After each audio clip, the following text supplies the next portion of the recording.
So hello everyone and welcome back to Marks Up. In this particular session we are going to start a very important chapter from examinations point of view, that is evolution. Evolution is a story. This chapter is very interesting because this chapter is going to lead us to what we are today. हम लोगों ने कहां से शुरुआत की थी, कैसे universe का ओरिजिन हुआ, कैसे अर्थ का ओरिजिन हुआ, कैसे अर्थ के ऊपर लाइफ का ओरिजिन हुआ, किस हिसाब से अलग अलग स्पीसीज यहां पर आई, उन स्पीसीज ने कैसे अपने आप को परपेचुएट किया, कैसे रिप्रोड्यूस किया, कैसे वो रिप्रोडक्टिवली फिट बने, कैसे सिलेक्ट हुए बाय नेचर और कैसे हम लोग आज यहां तक पहुंचे हैं। इन सब के बारे में जो कहानी हम लोग पढ़ते हैं उस कहानी का नाम है इवोल्यूशन। बहुत ही ज्यादा इंटरेस्टिंग स्टोरी है, एकदम बेसिक लेवल से हम लोग स्टार्ट करने वाले हैं, यानी origin of universe, big bang theory से इस चैप्टर की शुरुआत होगी एंड अल्टीमेटली हम लोग पहुंच जाएंगे to the climax of human evolution कि ह्यूमंस कैसे इवॉल्व हुए। जैसे कि आप यहां पर एक एनिमेशन के अंदर देख सकते हैं कि हम लोग सबसे पहले झुककर चलते थे और दो हाथ दो पैरों के ऊपर चलते थे, जिसे टेट्रा पेडल लोकोमोशन कहा जाता था। टेट्रा का मतलब चार और पेडल यानी कि आपके चार पोर्ट्स के ऊपर लोकोमोशन बेसिकली पॉसिबल था। धीरे धीरे हम लोग एकदम झुके हुए स्ट्रेचर से इरेक्ट पोस्चर में आने लगे एंड आज हम दो पैरों के ऊपर सक्सेसफुली चल पाते हैं, दौड़ पाते हैं, यानी कि हम लोग बाय पेडल लोकोमोशन शो करते हैं। इंसानी फितरत बदली है और इंसान का दिमाग भी बदला है। काफी सारी ऐसी चीजें थी जो हम पहले सोच भी नहीं सकते थे, जिसको आज हम इंप्लीमेंट कर पाते हैं। ये सब है हमारी क्रेनियल कैपेसिटी की वजह से। ये जो क्रेनियल कैपेसिटी है, ये जो हमारे क्रेनियम का विकास है, ये जो बुद्धि का विकास है, ये भी वक्त के साथ साथ हुआ और हम लोग और ज्यादा शार्प होते हुए चले गए। तो इसके बारे में भी हमें बात करनी है। पुराने जो जीव थे इंक्लूडिंग ह्यूमन बींग्स, वो क्या खाना प्रेफर करते थे और आज हम किस प्रकार से खाना बनाते हैं, यह भी इवोल्यूशन का एक दौर है। किस हिसाब से स्पीच का विकास हुआ, किस हिसाब से लैंग्वेज का विकास हुआ। हम सब लोग पहले कम्युनिकेट नहीं कर पाते थे बिकॉज कोई लैंग्वेज ही नहीं थी, कोई स्टैंडर्ड डेटा नहीं था जिसको मान करके हम लोग किसी शब्द को बोले। अगर समझ लो कि आपके लिए एक शब्द है जिसका मतलब कुछ और है, फॉर एग्जाम्पल मैं बोलता हूं गुड या अच्छा, लेकिन आपकी भाषा में अच्छा का मतलब कुछ और है, तो चीजें कभी भी कम्युनिकेट नहीं हो पाएंगी। मैं आपको कभी भी कोई भी चीज अपनी मन की जो फीलिंग है वो ट्रांसलेट करके नहीं बता पाऊंगा। लेकिन जब लैंग्वेज का विकास हुआ और जब हम उस लैंग्वेज को यूज करने लग गए, जब हम स्पीच में लाने लग गए, तो काफी सारी चीजें बदली और उसी बदलाव से क्या हुआ, हम आज इतने बेहतर बने। तो हमें क्या जानना है, हमें इवोल्यूशन के बारे में जानना है, starting from the very basic thing. और यहां पर एक टाइम लैप्स वीडियो होने वाली है। टाइम लैप्स वीडियो क्या होती है, जहां पर आप हजारों सालों का डेटा एक छोटे से वीडियो के अंदर इनकॉर्पोरेट कर देते हैं। जैसे आपने देखा होगा, आपने फिल्म देखी होगी कृष, कि कृष भी दौड़ रहा है, वो बच्चा है, एंड उसके साथ साथ उसका घोड़ा भी दौड़ रहा है, पवन जो बच्चा है, या बादल जो भी उसका नाम है। तो अल्टीमेटली भागते भागते ही घोड़ा भी बड़ा हो जाता है और कृष भी बड़ा हो जाता है, यानी कि उसकी जिंदगी, उसका बचपन कुछ खास गुजरा नहीं। फिल्म का कहने का यह मतलब था कि उसके बचपन में लंका लगी हुई थी। तो अल्टीमेटली हमें यह दिखाकर जो है फिल्म के अंदर ऑडियंस ग्रैब करने को नहीं मिलेगी, तो अल्टीमेटली इसको जवानी में पहुंचा देते हैं, जहां पर कि उसका रोमांटिक एंगल स्टार्ट हो जाएगा। तो बचपन का हमें कुछ नहीं करना, 2 मिनट का गाना बजा दिया हमने और उसके बीच में अचानक से ऋतिक रोशन बड़ा हो गया भगते भगते, एंड उसका घोड़ा भी बड़ा हो गया भागते भागते, क्योंकि हमें बीच के टाइम को एक छोटे से इंटरवल में दिखाना था। तो कृष की जिंदगी के 20 साल हमने सिर्फ 2 मिनट के गाने में फिट कर दिए। जैसे तुमने सूर्यवंशम देखी होगी, मुझे पक्का पता है तुमने देखी होगी, तुम्हारी जो फिल्मों की चॉइस है तुमने तो पक्का देखी होगी, 5 से 6 बार देखी होगी। जो सूर्यवंशम में जो हीरा ठाकुर है, उसकी वाइफ बैठ करके जाती है मस्त एकदम एक ट्रेन के अंदर और आईएएस बन करके आ जाती है एक गाने के अंदर, right. So within one song the whole UPSC journey, the whole UPSC preparation, the prelims examination, the mains examination, the interview, the selection, LBSNAA में सब कुछ जो हुआ सब गायब कर दिया, 3 मिनट के अंदर 10 साल दिखा दिए। तो यही होता है टाइम लैप्स। इवोल्यूशन बहुत ही ज्यादा डिटेल्ड प्रोसेस है। यूनिवर्स का ओरिजिन कहा जाता है कि 20 बिलियन साल पहले हुआ था, यानी 20 अरब साल पहले। अर्थ का ओरिजिन बोला जाता है कि 4.5 बिलियन साल पहले हुआ था, 4.5 बिलियन ईयर्स। आप लोग सोच भी नहीं सकते, अभी हमारे कैलेंडर में सिर्फ 2000 साल क्रॉस हुए, राइट। तो अल्टीमेटली हम लोग इतना ज्यादा पुराना जो इवेंट था उसको एकदम बराबर बराबर सीक्वेंस में नहीं देख सकते। हम लोग करोड़ों सालों की जो बात है वो 1 मिनट में समझेंगे। जिस रिएक्शन को होने में हजारों साल लगी थी, हम उसे सिर्फ एक पर्टिकुलर स्लाइड के अंदर समझ लेंगे। And it is going to be very important from examination point of view, from your concern as well, कि आप लोग आज ऐसे हो, क्या था जिससे दुनिया में किसी जीव का विकास हुआ था। हम लोग बोलते हैं हमारा जन्म कैसे हुआ है जी, हमारे मम्मी पापा से हुआ है, दैट इज एब्सोल्युटली ट्रू। फिर हम बोलेंगे मम्मी पापा का कैसे हुआ, उनके मम्मी पापा से हुआ होगा, उनके मम्मी पापा का उनके मम्मी पापा से। लेकिन दुनिया का सबसे पहला मम्मी पापा कौन था? दुनिया में सबसे पहला लिविंग सेल कैसे आया? दुनिया में सबसे पहला ऑर्गेनिज्म कैसे बना? अगर सभी अपने मम्मी पापा से बनते हैं तो कोई तो दुनिया का पहला ऑर्गेनिज्म होगा जो बिना मम्मी पापा के बना होगा। उसके बारे में हमें पता लगता है इवोल्यूशन के अंदर। कुछ जो सवाल है उनके जवाब हमें इस चैप्टर के अंदर मिलते हैं। तो मुझे पर्सनली इवोल्यूशन बहुत इंटरेस्टिंग, बहुत फैसिनेटिंग लगता है, क्योंकि बचपन से जो चीजें मैं सोचता था उनका जवाब कुछ हद तक मुझे इस चैप्टर में मिला, और कुछ हद तक पूरी दुनिया में किसी को नहीं मिला। तो चिंता की कोई आवश्यकता नहीं है। जो तुम्हें नहीं पता वो किसी को भी नहीं पता, उसके बारे में अभी शोध जारी है, रिसर्च जारी है। तो इवोल्यूशन क्या है? इवोल्यूशन आप एक प्रोसेस को भी बोल सकते हैं, आप एक रिजल्ट को भी बोल सकते हैं। यानी इवोल्यूशन जो है मेरे दोस्त, ये एक बहुत ही ज्यादा कॉम्प्लिकेटेड प्रोसेस के तौर पे आप लोग समझ सकते हैं कि हजारों साल चलने वाला ये एक प्रोसेस है जिसमें ऑर्गेनिज्म चेंज होता रहता है, अपने आप को इवॉल्व करता रहता है, अपने आप को बेहतर बनाता रहता है। अगर एक ह्यूमन बीइंग, अगर एक घोड़ा, अगर एक कुत्ता, अगर एक बिल्ली अपने आप को चेंज करते हैं, बेहतर बनाने के लिए अडेप्ट करते हैं, तो आप क्या बोलेंगे इसे? आप इसे बोलेंगे progressive evolution, right? What it is going to be called? It will be called as progressive evolution. Progressive evolution का मतलब क्या है? हम सब लोग बेहतर बनना चाहते हैं। और बेहतर कौन बनता है? बेहतर वो बनता है जो कि ज्यादा रिप्रोड्यूस कर पाए एक मिनिमल सेट ऑफ कंडीशन के अंदर भी। मैंने कहा कि खाने के लिए सिर्फ रोटी है, पीने के लिए सिर्फ पानी है। अगर आप इस हालत में रह पाते हो तो आप दुनिया की किसी भी हालत में रह पाओगे, आपके सर्वाइवल के चांसेस बढ़ जाएंगे। लेकिन एक अलग ही दुनिया से प्राणी आया है जो बोलता है कि मेरे को तो पिज्जा चाहिए, राइट? मेरे को यहां पर मैकरोनी चाहिए, मेरे को यहां पर पास्ता चाहिए, और पास्ता में भी नॉर्मल पास्ता नहीं चाहिए, रेड सॉस नहीं खाएगा, व्हाइट सॉस पास्ता चाहिए। वो इतना सिलेक्टिव है कि रेड सॉस की जगह व्हाइट सॉस पास्ता भी अगर दे दिया या वाइसे वर्सा, तो वो नहीं खाना प्रेफर करेगा। ऐसे जो नखरीले जीव होते हैं ना, नेचर सबसे पहले इनकी बैंड बजाता है, क्योंकि ये नखरे हमारे घर में चलते हैं, यूनिवर्स में नहीं चलते। जब आप एक particular given set of condition में जो रिसोर्सेज पड़े हैं उन्हीं को यूटिलाइज करके बेटर रिप्रोडक्शन शो करते हो, तो नेचर आपको प्रेफर करता है, क्योंकि आप उन्हीं चीजों को इस्तेमाल कर रहे हो जो नेचर ने आपको दी है, आप उन चीजों की कद्र कर रहे हैं। लेकिन जब आप नखरे करने लग जाते हो कि नेचर में जो दिया हुआ ये तो मैं नहीं यूटिलाइज कर सकता, यानी आप वक्त के साथ नहीं बदलते हो। समझ लो कि आप पहले बहुत ज्यादा अमीर थे, आपके पास बर्गर, पिज्जा, रोज की ऐसी चीजें आती थी, 56 भोग लगते थे भाई तुम्हें, तो अल्टीमेटली तुम लोग वो खाना प्रेफर करते थे। लेकिन अचानक से अगर तुम किसी जगह पर गए और तुम स्विच नहीं कर पाए तो तुम अल्टीमेटली मर जाओगे। किस कारण? भूख से ही मर जाओगे। रिप्रोडक्शन करना तो बहुत दूर की बात है, अपने नेचर में आसपास पड़ी हुई रिसोर्सेज तक को हम यूटिलाइज नहीं कर पा रहे। लेकिन एक ऐसा जीव जो कि बहुत ही अच्छा खाना मिल रहा है तो भी सर्वाइव कर ले रहा है, बहुत कम अगर रिसोर्सेज है तो भी सर्वाइव कर ले रहा है, बहुत रूखी सूखी रिसोर्सेज है तो भी सर्वाइव कर ले रहा है, और अपने रिप्रोडक्टिव रेट को बरकरार रख पा रहा है, रिप्रोडक्टिव फ्रीक्वेंसी को एनालाइज कर रहा है, रिप्रोडक्टिव पोटेंशियल को बहुत अच्छे तरीके से निभा रहा है, वो ऑर्गेनिज्म नेचर द्वारा सिलेक्ट किया जाता है। इसीलिए इस प्रोसेस को क्या कहा जाता है? Natural selection. Natural selection. तो नेचुरल सिलेक्शन में नेचर किसे फेवर करेगा? नेचर उसे फेवर करेगा मेरे भाई जो रिप्रोडक्टिवली फिट होगा। रिप्रोडक्टिवली फिट होगा। रिप्रोडक्टिवली फिट का मतलब डार्विन साहब ने एक टर्म के बारे में बात की थी जो थी रिप्रोडक्टिव फिटनेस या फिर नॉर्मली फिटनेस। तो फिटनेस का मतलब क्या था? फिटनेस का मतलब यह था कि लिमिटेड सेट ऑफ कंडीशन में या गिवन सेट ऑफ कंडीशन में कौन ज्यादा रिप्रोड्यूस करता है, कौन ज्यादा बच्चे पैदा करता है। अगर आपके पास रिसोर्सेज लिमिटेड है और आप अच्छे बच्चे पैदा कर पा रहे हो उस दौरान भी, तो आप दुनिया की किसी भी सिचुएशन में सर्वाइव कर जाओगे। अगर भाई नखरीले हो तो जाहिर सी बात है खाओगे ही नहीं, तो रिप्रोडक्शन कहां से होगा? एनर्जी नहीं आएगी, तो अल्टीमेटली आप लोग सबसे पहले मारे जाओगे, नेचर आपको सबसे पहले हिट करेगा।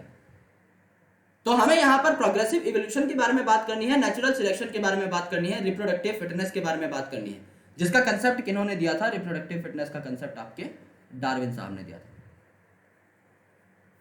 ठीक है, तो सबसे पहले हम कौन सा टॉपिक पढ़ेंगे? सबसे पहले हम पढ़ेंगे theories of origin of life, कि दुनिया में लाइफ की शुरुआत कैसे हुई। काफी लोग कहते हैं कि लाइफ जो है नॉन लिविंग सब्सटेंसेस से बनी, काफी लोग कहते हैं लाइफ जो है लिविंग सब्सटेंसेस से ही आ सकती है। काफी लोग कहते हैं कि ये पूरी सृष्टि भगवान ने बनाई है, गॉड ने बनाई है, और उन्होंने कुछ अपने पोस्टुलेट दिए, और काफियों ने बोला कि दूसरे प्लेनेट से लाइफ हमारे अंदर आई है, यानी हमारे अर्थ के अंदर आई है। तो कौन सी थ्योरी सही है, इसके बारे में हम लोग बात करेंगे।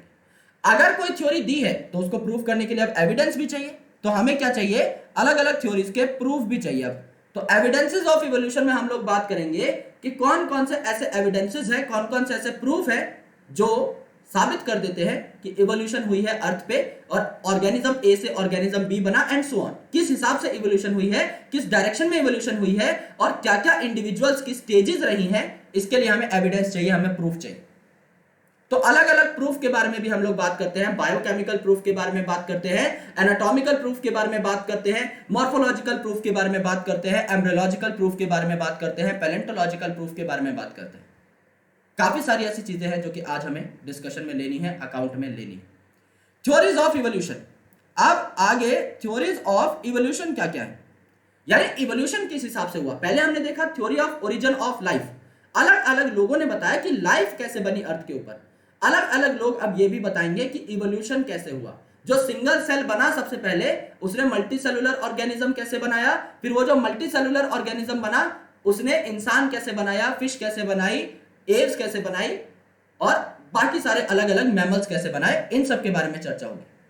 फिर a brief account of evolution, actual में हमारे पास जो डेटा है फिर उसको हम कंपाइल करेंगे कि हमारे पास जो एविडेंसेस आए हैं इवोल्यूशन से, उससे हमें क्या पता लगा।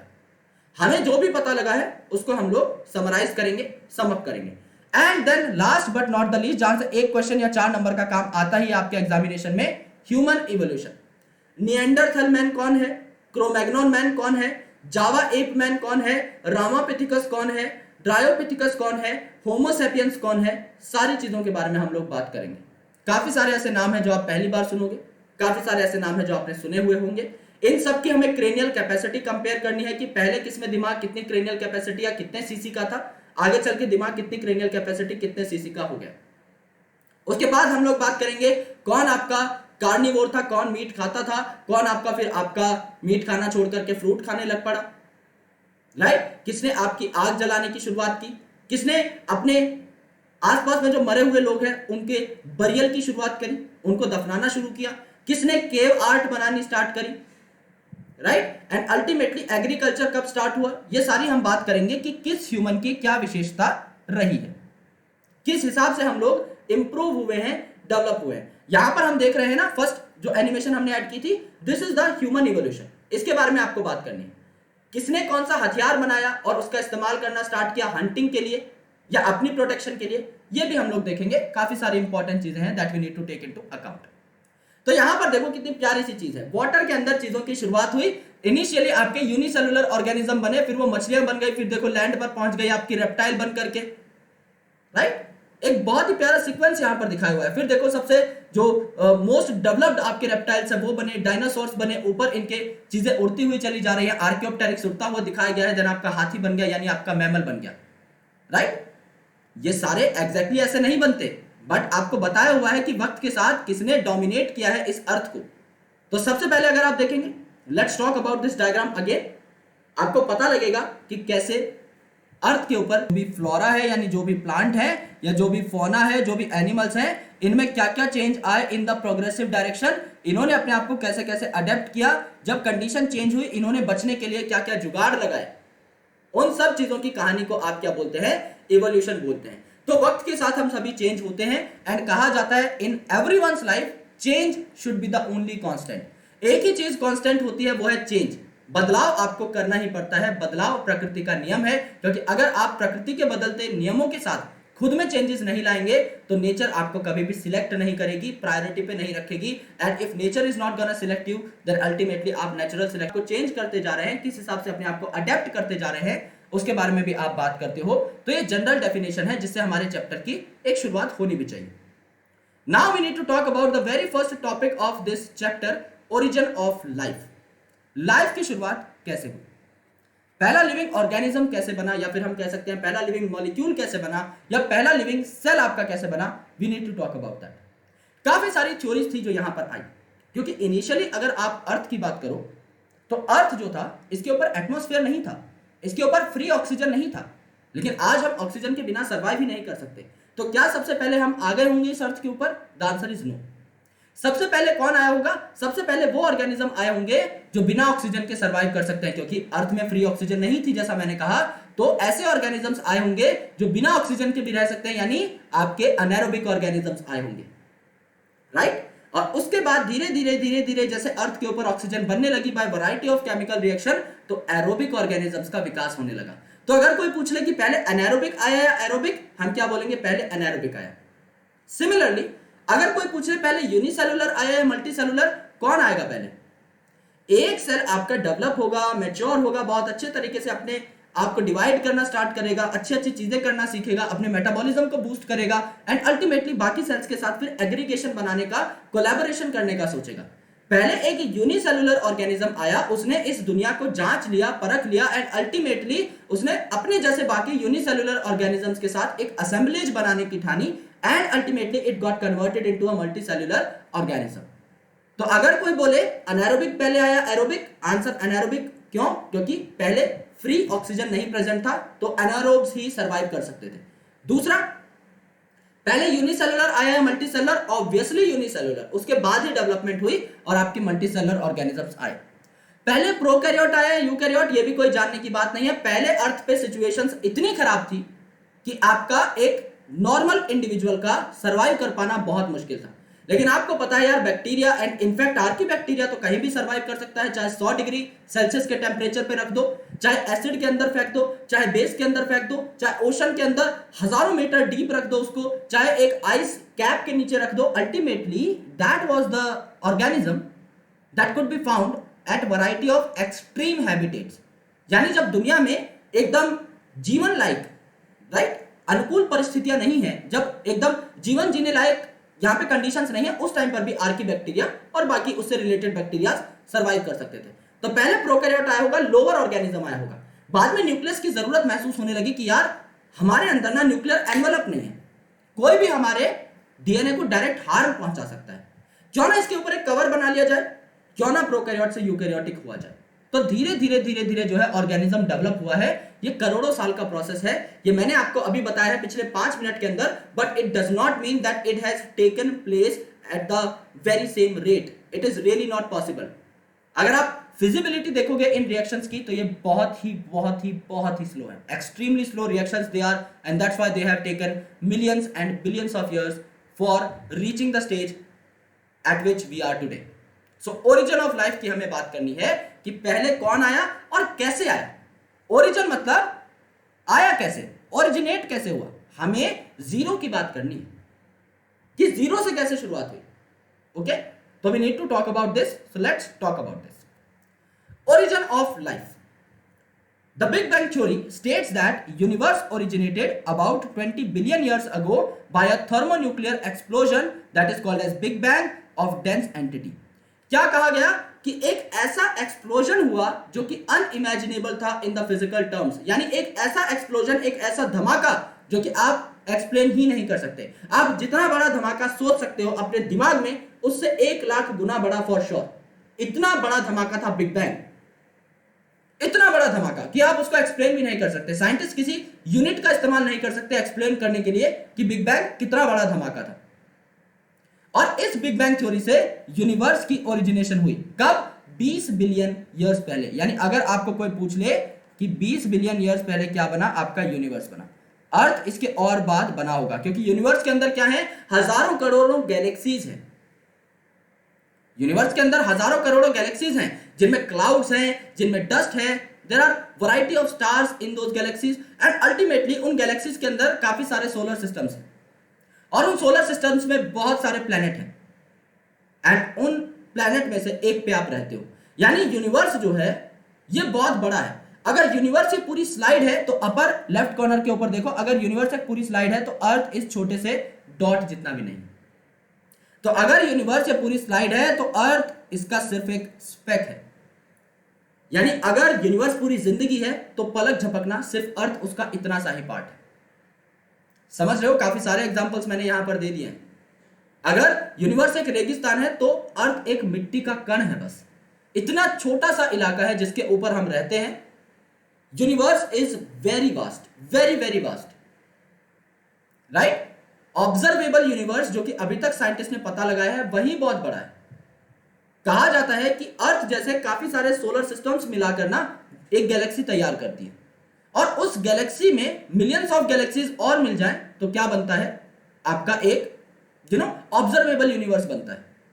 और ऑब्जर्वेबल यूनिवर्स मतलब जो हम जानते हैं, उसके अलावा और हो सकता है। तो ultimately there are variety of things which need to be deciphered. Okay, बहुत ज्यादा चीजें हैं अभी जानने के लिए। हमें जो ऑब्जर्वेबल चीजें पता लगी हैं वही इतनी ज्यादा है कि उसको हम लोग नहीं पता लगा सकते। It is very very vast. तो earth is indeed a speck, earth तो कुछ भी नहीं, ठीक है। देन जब आप आसमान में देखते हो और आपको तारे दिखाई देते हैं ना, जब तारों की रोशनी आपकी आंखों में पड़ती है रात को, तो आप एक्चुअल में पास्ट देख रहे होते हो। आप पास्ट देख रहे होते हो, इसका क्या मतलब है, अगर आप एक तारे की रोशनी को देखते हो तो वो सिर्फ रोशनी है, वो एक्चुअल तारा नहीं है। समझ लो एक तारा है, ओके। इस तारे की रोशनी को अर्थ पे पहुंचने में लगते हैं 1000 साल, ठीक है। ये एक स्टार है, इसकी रोशनी को अर्थ में पहुंचने में लगते हैं 1000 साल। इस तारे ने 1000 साल पहले कोई रोशनी छोड़ दी, तो वो रोशनी तो मरती नहीं है, रोशनी तो लाइट तो आप तक पहुंचेगी। लेकिन आज अगर वो लाइट पहुंच रही है, इसका मतलब वो 1000 साल पहले छोड़ी गई लाइट है। काफी सारे तो स्टार्स ऐसे होते हैं जो कि उसके बाद डेड हो जाते हैं, यानी अल्टीमेटली जो स्टार है वो अभी प्रेजेंट है भी नहीं, लेकिन 1000 साल बाद आपके पास उसकी रोशनी पहुंची है। क्यों? क्योंकि स्टार और अर्थ के बीच में डिस्टेंस बहुत ज्यादा है। तो इसीलिए यहां पर आप लोग किसका इस्तेमाल करते हैं, आप लोग लाइट ईयर नाम की यूनिट का इस्तेमाल करते हैं। लाइट ईयर नाम की यूनिट है जो बताती है कि लाइट को सालों लग जाते हैं एक जगह से दूसरी जगह पहुंचने में, अगर दो ऑब्जेक्ट्स के बीच का डिस्टेंस बहुत ज्यादा है तो। अब स्टार और अर्थ के बीच का डिस्टेंस बहुत ज्यादा है, तो लाइट ईयर यूनिट का यहां पर इस्तेमाल किया जाता है। 1 लाइट ईयर की अगर आप न्यूमेरिकल वैल्यू नोट करें तो इट इज 9.46 इंटू 10⁻15 मीटर। इतने मीटर्स होती है एक लाइट ईयर। और ऐसे काफी लाइट ईयर लग सकते हैं, ऐसे काफी लाइट ईयर का डिस्टेंस है जो कि आपका देखा जा सकता है एक पर्टिकुलर ऑब्जेक्ट का दूसरे ऑब्जेक्ट से। जैसे सन और अर्थ के बीच का जो डिस्टेंस है ये भी काफी ज्यादा है, एक स्टार और अर्थ के बीच का जो डिस्टेंस है ये भी बहुत ज्यादा है। तो लाइट ईयर जो है, अब ईयर से आपको टाइम नहीं नोट करना, ये क्या है, डिस्टेंस की यूनिट है, राइट। या फिजिक्स में आपको पढ़ाया भी जाता है, ये डिस्टेंस की यूनिट है। इसीलिए मैंने इसके एंड में क्या लगाया, मीटर लगाया है ना, मैंने सेकंड नहीं लगाया या मैंने मिनट नहीं लगाया, इट इज मीटर। लेकिन आपके सामने जो ऑब्जेक्ट है, जैसे मेरे लैपटॉप से जो एनर्जी निकल रही है वो मेरे तक झटपट पहुंच जा रही है, because distance is very less. तो मैं अपने लैपटॉप को लगातार देख सकता हूं, उससे जो भी लाइट्स निकलती हैं मुझ तक पहुंचती हैं और उसी टाइम पर पहुंचती हैं, नैनो सेकंड्स में, फेम्टो सेकंड्स में पहुंचती हैं। तो मैं इसे डायरेक्टली देख सकता हूं, मैं अपने माइक को डायरेक्टली देख सकता हूं, स्टाइलस को डायरेक्टली देख सकता हूं। आप भी अपने रूम में जो हजारों ऑब्जेक्ट्स हैं उनको एकदम डायरेक्टली देख सकते हो at the very same time. उनमें जो भी बदलाव हो रहे हैं उन बदलावों को आप लोग नोटिस भी कर सकते हो। लेकिन जब आप एक टूटते हुए तारे को देखते हो, उससे आई हुई रोशनी को देखते हो, तो आप एक ऐसी चीज को देख रहे हो जो शायद 1000 साल पहले खत्म हो चुकी है, लेकिन उसके द्वारा छोड़ी गई रोशनी आपके पास आज के दिन पहुंची है। सो इसे कहते हैं peeping into the past. When you are observing the light radiation जो आपके पास आज पहुंची है, वो 1000 साल पहले की लाइट रेडिएशन है, यानी आप 1000 साल पुरानी किसी चीज को देख रहे हो। तो यहां पर बिग बैंग थ्योरी के बाद क्या हुआ उसके बारे में हमें नोटिस में लानी है काफी सारी चीजें। यहां पर क्या हुआ, बिग बैंग हुआ। बिग बैंग हुआ अराउंड 20 बिलियन ईयर्स अगो पहले। बिग बैंग एक एक्सप्लोजन था which was unimaginable in physical terms. जब चीजें एक्सप्लोड होती हैं तो फैल जाती हैं, यानी जब ये एक्सप्लोजन हुआ तो चीजें एक्सपेंड करने लग गई, एक्सपेंशन अकर्ड, चीजें एक्सपेंड होने लग गई। जब चीजें एक्सपेंड होने लग गई, एक बार अगर कोई चीज फैल जाती है तो वो ठंडी जल्दी होती है, तो अल्टीमेटली चीजें कूल भी होने लगी, टाइम के साथ चीजें कूल भी होने लगी। ओके, क्योंकि जब सरफेस एरिया बढ़ता है किसी चीज का तो अल्टीमेटली क्या होता है, हीट का लॉस ज्यादा होता है, तो हीट लॉस आपका बढ़ता है। जैसे एक क्वेश्चन आपको केमिस्ट्री में एनसीईआरटी में दिया भी रहता है कि आप अगर एक कटोरी में चाय पी रहे हैं या फिर अगर आप एक बड़ी सी प्लेट में चाय पी रहे हैं, आप सॉसर में डाल करके चाय पी रहे हैं, तो चाय जल्दी ठंडी किस में होगी, ऑब्वियसली सॉसर में, क्योंकि ज्यादा सरफेस एरिया है ना, तो हीट लॉस जल्दी होगा एंड अल्टीमेटली चाय आपको ठंडी मिल जाएगी। तो यहां पर क्या हुआ, एक्सपेंशन अकर्ड एंड एक्सपेंशन के बाद चीजों की क्या हो जाती है, चीजों की कूलिंग हो जाती है, ठीक है, चीजों की कूलिंग हो गई। एंड इस एक्सपेंशन के कुछ टाइम बाद, आफ्टर सम टाइम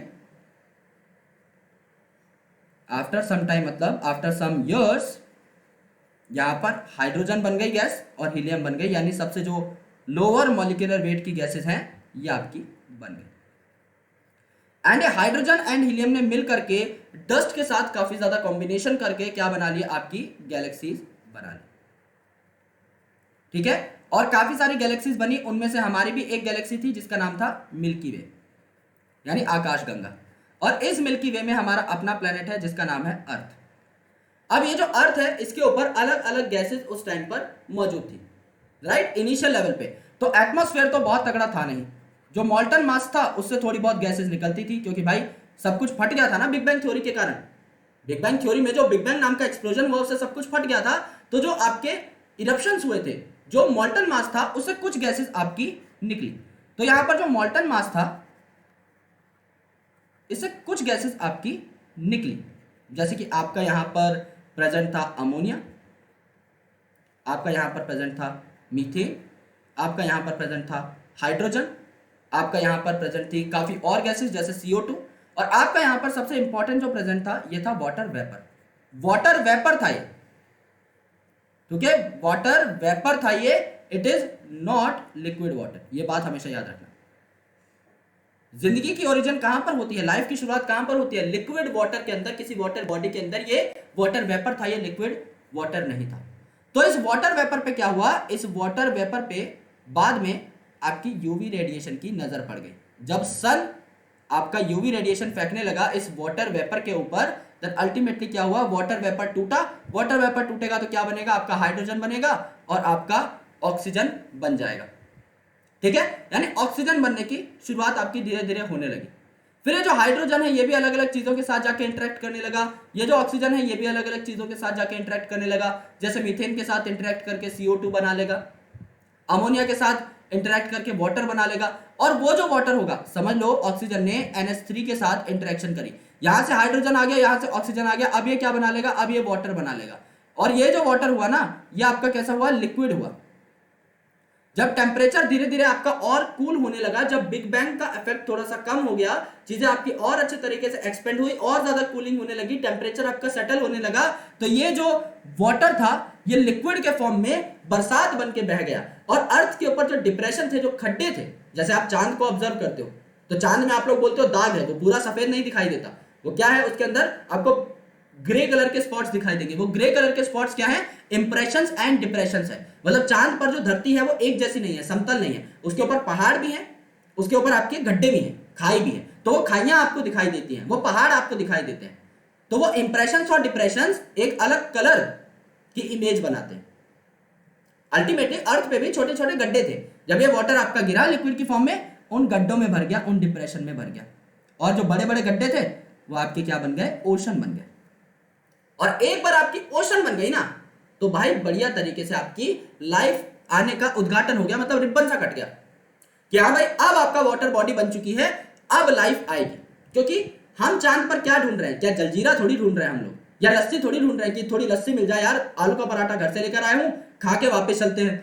हम लोग पानी क्यों ढूंढ रहे हैं, प्यास थोड़ी लगी है, पानी तो लेकर गए हम लोग अपने रॉकेट के अंदर, अपने शटल के अंदर हम लोग लेके गए हैं पानी पीने का, प्रोटीन है, खाना है, सब लेकर के गए। हमें वहां पर क्या करना है, पानी इसलिए ढूंढना है क्योंकि पानी हुआ तो जिंदगी होगी। सिंपल सी बात है। अगर पानी मौजूद है किसी आपके प्लेनेट पे, अगर किसी भी सेलेस्टियल बॉडी पे, तो वहां पर कभी ना कभी लाइफ आएगी, क्योंकि जल है तो जीवन है। तो इसीलिए हमने सबसे पहले जल बनाया। यहां पर क्या किया हमने, बिग बैंग थ्योरी के कारण, यानी बिग बैंग होने के कारण, big bang theory is an approach, बताया गया कि ऐसा हुआ होगा, कोई फिजिकल प्रूफ तो है नहीं। 20 बिलियन साल पहले हम लोग तो यहां पर मौजूद नहीं थे, किसी ने भी नहीं देखा, इनफैक्ट आर्की बैक्टीरिया भी हो सकता है ना मौजूद हो उस टाइम पर। तो 20 बिलियन साल पहले यूनिवर्स कैसे बना होगा इसके बारे में एक स्पेकुलेशन दी गई कि हो सकता है एक बहुत तगड़ा एक्सप्लोजन हुआ हो, एक धमाका हुआ हो, वो धमाका हुआ चीजें तितर बितर हो गई, बहुत दूर दूर हो गई। अगर वो चीजें बहुत ज्यादा दूर दूर हो चुकी है, इसका मतलब they have expanded well. If they have expanded well, चीजें जितनी ज्यादा ग्रो करती हैं, जितनी ज्यादा सरफेस एरिया उनका बढ़ता है, उसमें कूलिंग उतनी जल्दी होती है। तो टेम्परेचर हैज ड्रॉप्ड डाउन। बहुत ज्यादा कम नहीं हुआ टेम्परेचर, क्योंकि बहुत बड़ा धमाका था, लेकिन धीरे धीरे टेम्परेचर कम आने लग पड़ा। अब क्या हुआ, थोड़े सालों बाद हाइड्रोजन हीलियम वहां पर मौजूद हो गए, वो बनने लग पड़े। तो अलग अलग उन्होंने बॉडीज बना ली, अलग अलग अपने क्या बना लिया, उन्होंने गैलेक्सीज को फॉर्म कर लिया। उन गैलेक्सीज के अंदर कुछ प्लैनेट्स थे, प्लैनेट के अंदर मोल्टन मास की वजह से बने हुए कुछ गैसियस मॉलिक्यूल्स हमारे पास प्रेजेंट थे। अमोनिया हो गया, कार्बन डाइऑक्साइड हो गई, हाइड्रोजन हो गया, वाटर वेपर्स हो गए, कार्बन डाइऑक्साइड हो गई, ये सारी चीजें वहां पर मौजूद थी। अब इसके अंदर जो वाटर वेपर्स थे और जो बची हुई गैसेस थी, उनके ऊपर रिएक्शन हुआ, सन रेडिएशन जब पड़ी, यूवी लाइट, तो उसको तोड़ दिया, उस वाटर वेपर के मॉलिक्यूल को तोड़ दिया, हाइड्रोजन ऑक्सीजन अलग हो गया। अब हाइड्रोजन ऑक्सीजन अलग हो गए, तो उस ऑक्सीजन ने और उस हाइड्रोजन ने अलग अलग जो गैसेस पहले से मौजूद थी उनके साथ जाके अलग अलग रिएक्शंस को स्टिमुलेट कर दिया, चालू कर दिया, एंड अल्टीमेटली आपको वैरायटी ऑफ प्रोडक्ट्स मिले, जिसमें से एक था लिक्विड वाटर। लेकिन वो अचानक से नहीं बरसा, अल्टीमेटली जब अच्छा टेम्परेचर आपका कम हो गया ना, उस टाइम पे वो आपका लिक्विड में कन्वर्ट होकर बरस पड़ा और आपके ओशन की फॉर्मेशन हुई। एंड ओशन की फॉर्मेशन हो गई तो जिंदगी आएगी, फिर उसके बाद तो कोई भी टेंशन नहीं है।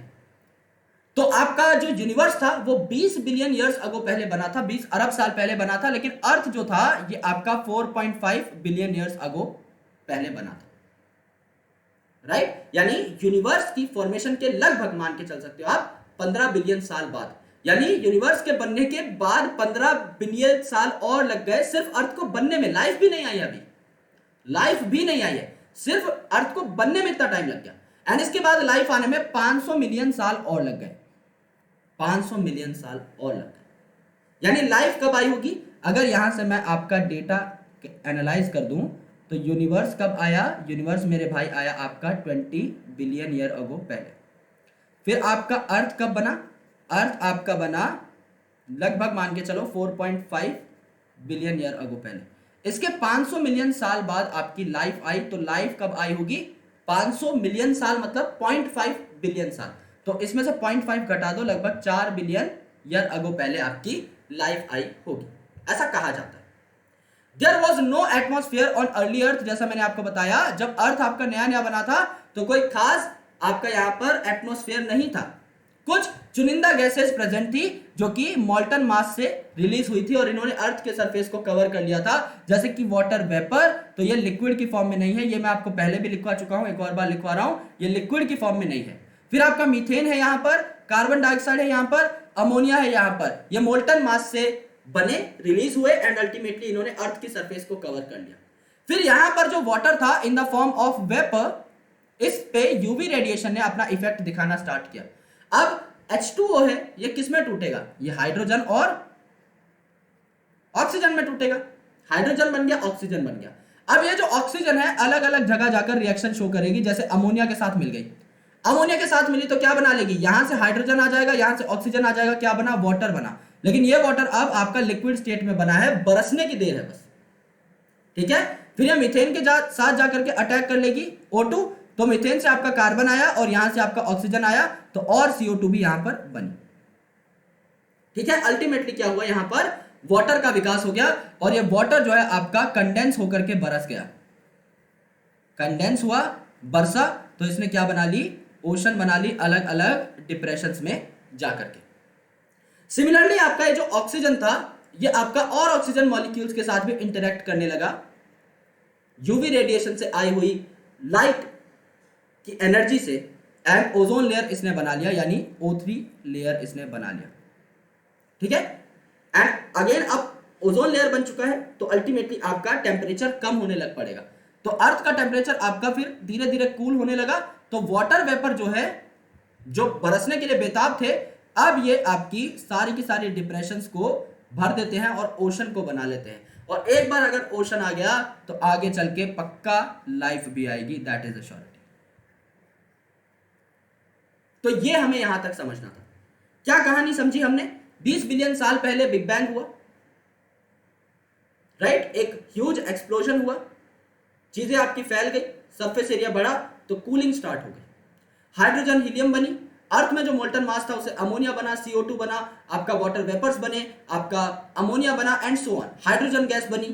देन अल्टीमेटली यूवी रेडिएशन जो आई उसने वाटर वेपर को हाइड्रोजन और ऑक्सीजन में तोड़ा, हाइड्रोजन भी जगह जगह जाके रिएक्शन करने लगा और ऑक्सीजन भी, और उसने वाटर बना लिया जो कि बरस करके गिर जाएगा आपका अर्थ के डिप्रेशन के अंदर एंड ओशन बना लेगा, राइट। इस हिसाब से आपकी ओरिजिन ऑफ लाइफ हुई होगी, there is a speculation, right, क्योंकि इन चीजों का कोई बहुत खतरनाक प्रूफ नहीं है हमारे पास कि ऐसा ही हुआ था, लेकिन हाँ सबसे एक्सेप्टेड इन्हें माना जाता है क्योंकि ये सारे रिएक्शन करवाकर देखे जा सकते हैं लेबोरेटरी के अंदर, राइट। अगर आप CH4 में ऑक्सीजन डालोगे यू कैन मेक CO2, अगर आप अमोनिया में ऑक्सीजन डालोगे you can make some water as well as a by product. ये सारे रिएक्शंस फिजिबल हैं, केमिकली फिजिबल हैं, तो अल्टीमेटली इनके होने के चांसेस बढ़ जाते हैं।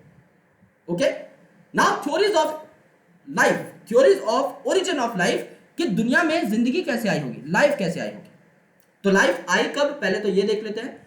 4.5 बिलियन ईयर्स अगो पहले अर्थ बना एंड उसके 500 मिलियन साल बाद यानी कि अराउंड 4 बिलियन ईयर्स अगो पहले लाइफ आई थी, जो कि हमने यहां पर लिखा भी था। देखो 4 बिलियन ईयर अगो पहले आपकी लाइफ आई थी। अब हमें देखना है कि आई कैसी, अलग अलग थ्योरी क्या है। थ्योरीज का नाम क्या है? पहली थ्योरी आपकी ए बायोजेनेसिस। ए का मतलब एब्सेंट, बायो का मतलब लिविंग एंड जेनेसिस मतलब जनरेशन। यानी यहां पर क्या बोला कि जनरेशन जो हुई है वो अबायोटिक चीजों से हुई है, यानी आपका क्या हुआ, नॉन लिविंग चीजों से लिविंग चीजें बनती हैं। ये यहां पर कहा गया कि नॉन लिविंग चीजों से लिविंग चीजें बनती हैं, that is abiogenesis concept.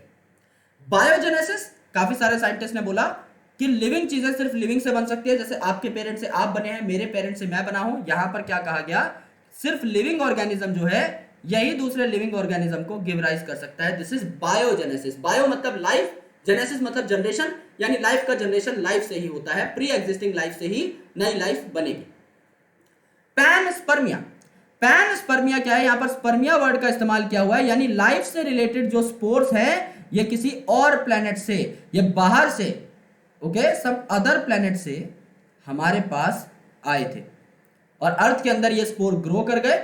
Greek जो फिलोसोफर्स है उनकी ये साइकोलॉजी थी, उनका ये मानना था कि पैनस्पर्मिया थ्योरी जो है इसमें क्या हुआ, काफी सारे स्पोर्स जो है आपके दूसरे प्लेनेट से आए, उन दूसरे प्लेनेट पे लाइफ थी, हमारे पास लाइफ नहीं थी। अर्थ में आकर के जो स्पोर्स हैं रिप्रोड्यूस करने लग गए, जर्मिनेट करने लग पड़े एंड हमारे अर्थ पे भी लाइफ आ गई।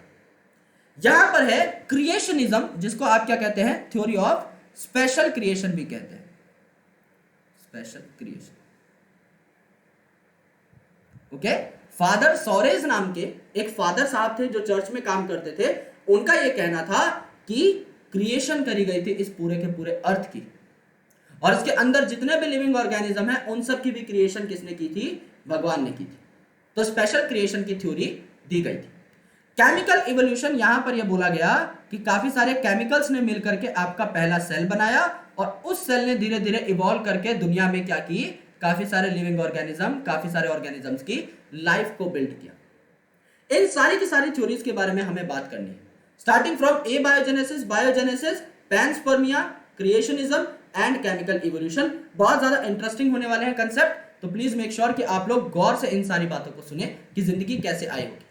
थ्योरी ऑफ स्पॉन्टेनियस जनरेशन यानी ए बायोजेनेसिस, यहां पर क्या बोला गया, ए बायोजेनेसिस के अंदर, ए बायो का मतलब मैं आपको बता चुका हूं, अबायोटिक चीजों से लाइफ आई होगी, यानी नॉन लिविंग चीजों से लाइफ आई होगी। तो इसमें क्या कहा गया, life came out of decaying and rotting matter like straw, mud etcetera.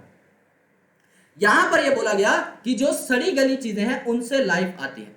क्योंकि एक साइंटिस्ट थे, उन साइंटिस्ट ने क्या किया, पहले लेबोरेटरीज तो बहुत ज्यादा वेल डेवलप्ड नहीं होती थी, तो उन्होंने अपने घर के अंदर एक छोटी सी लैब को एस्टैब्लिश किया हुआ था और वो कुछ रिसर्च कर रहे थे। और सिंस वहां पर खेती बाड़ी का भी काम होता था, तो उनके घर में, उनके कमरे के अंदर कुछ अनाज भी पड़ा हुआ था, कुछ गेहूं पड़े हुए थे। तो गेहूं को कुछ सैक्स के अंदर रखा गया, नहीं गेहूं की बोरियां पड़ी हुई थी, एक उनका टेबल था जिसपे वो पढ़ाई कर रहे थे। उन्होंने अपनी पसीने वाली शर्ट उतारी और क्या कर दिया, गेहूं की बोरी के ऊपर डाल दी, यानी वीट के ऊपर उन्होंने क्या डाल दी, वीट के ऊपर उन्होंने अपनी स्वेटिंग वाली शर्ट डाल दी। और अगले दिन उन्होंने देखा कि वीट है तो भाई चूहे तो घूमते ही रहते हैं, अगले दिन उन्होंने देखा कि वहां पर आपके माइस या रैट घूम रहे हैं। तो उन्होंने क्या थ्योरी दी, उन्होंने बोला कि अगर आप पसीने वाली शर्ट डाल देते हो किसी भी गेहूं की बोरी के ऊपर तो क्या पैदा हो जाएगा, चूहा पैदा हो जाएगा। ये थ्योरी थी अबायोजेनेसिस की। यानी शर्ट जो है अबायोटिक है, वीट अबायोटिक है, राइट।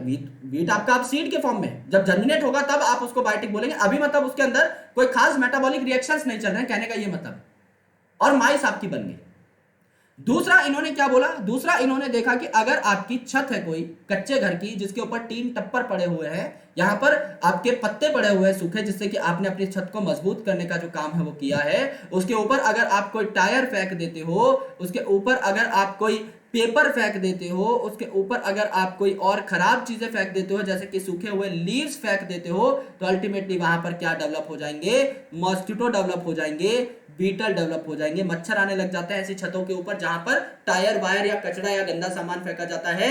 तो साइंटिस्ट साहब ने क्या कहा कि टायर अगर आप छत के ऊपर फेंक देते हो या फिर अगर आप सूखे उखे पत्ते फेंक देते हो तो मॉस्किटो जन्म ले लेते हैं। ऐसी ये थ्योरी थी।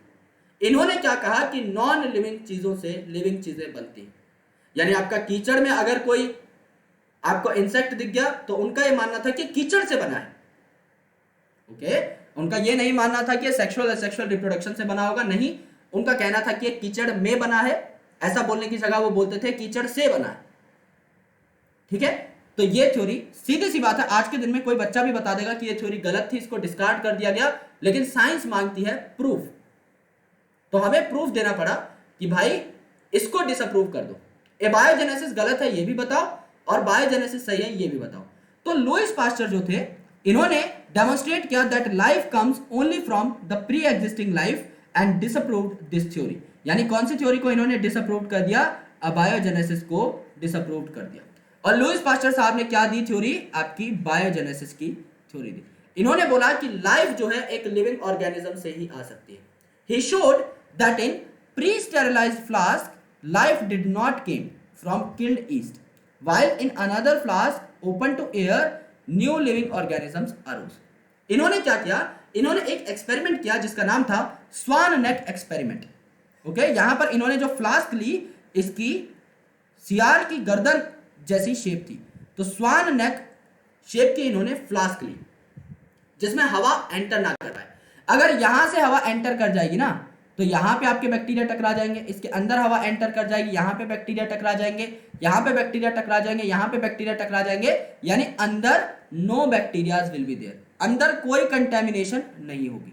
दूसरा आपने क्या कर दिया है, अंदर जो आपने कल्चर रखा है इसको आपने बॉयल भी कर दिया है, यानी अंदर पहले से कोई लिविंग ऑर्गेनिज्म होगा तो उसकी आपने डेथ कर दी, और स्वान नेक की वजह से और कोई नया ऑर्गेनिज्म अंदर आ नहीं पाएगा। तो आपने देखा कि बाहर से भी कोई चीज अंदर नहीं आई और अंदर की जो लाइफ थी उसको भी आपने डिस्ट्रॉय कर दिया, तो इसके अंदर कोई ग्रोथ नहीं हुई, कोई ग्रोथ नहीं हुई, कोई माइक्रोब ग्रो करता हुआ नहीं दिखाई दिया। आपका कल्चर वैसा ही रहा जैसा था। लेकिन अगर आपने कल्चर के अंदर के सारे ऑर्गेनिजम्स को मार दिया और ये जो स्वान नेक है इसको आपने तोड़ दिया, तो एयर से आपने इसे एक्सपोज कर दिया है। Right now this particular flask is exposed to air. अगर ये हवा से एक्सपोज हो गया है मेरे दोस्त, तो इसके अंदर माइक्रोबियल ग्रोथ आपको देखने को मिलेगी, क्योंकि एयर के साथ कौन आ जाता है, एयर के अंदर प्रेजेंट ऑर्गेनिजम्स आ जाते हैं। आपको बहुत अच्छे से पता है कि एयर के अंदर काफी चीजें प्रेजेंट हो सकती है which are cosmopolitan in nature. आपको पता है फंगस प्रेजेंट हो सकती है हवा में, बैक्टीरिया प्रेजेंट हो सकते हैं, वायरस जो है जब तक सेटल ना हो वो भी आपके प्रेजेंट हो सकते हैं, कुछ टाइम तक तो एयर में रह सकते हैं। तो अल्टीमेटली क्या है, माइक्रोबियल ग्रोथ आपको यहां पर देखने को मिल जाएगी। क्यों, क्योंकि यहां पर एयर के थ्रू क्या आ चुका है, एयर के थ्रू आपका आ चुका है कंटेमिनेशन, आपका लिविंग कंटेमिनेंट्स आ चुके हैं। तो लिविंग कंटेमिनेंट्स आते हैं, फॉर एग्जांपल आपके बैक्टीरिया वगैरह आ गए और इसके अंदर ग्रो करना स्टार्ट कर गए, तो आपको ग्रोथ वगैरह देखने को मिल जाएगी। तो लुईस पास्चर साहब ने क्या किया था, स्वान नेक एक्सपेरिमेंट किया था।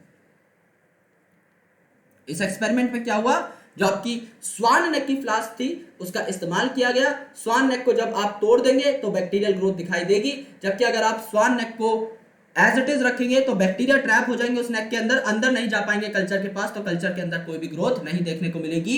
जिन्होंने एक्सपेरिमेंट किया था पास्चर साहब, उनकी तस्वीर आप लोग राइट साइड में देख सकते हैं। तो इससे यह पता लग गया कि हवा के अंदर वो लिविंग कंटेमिनेंट्स होते हैं जिनकी वजह से आपका ग्रोथ देखने को मिलती है।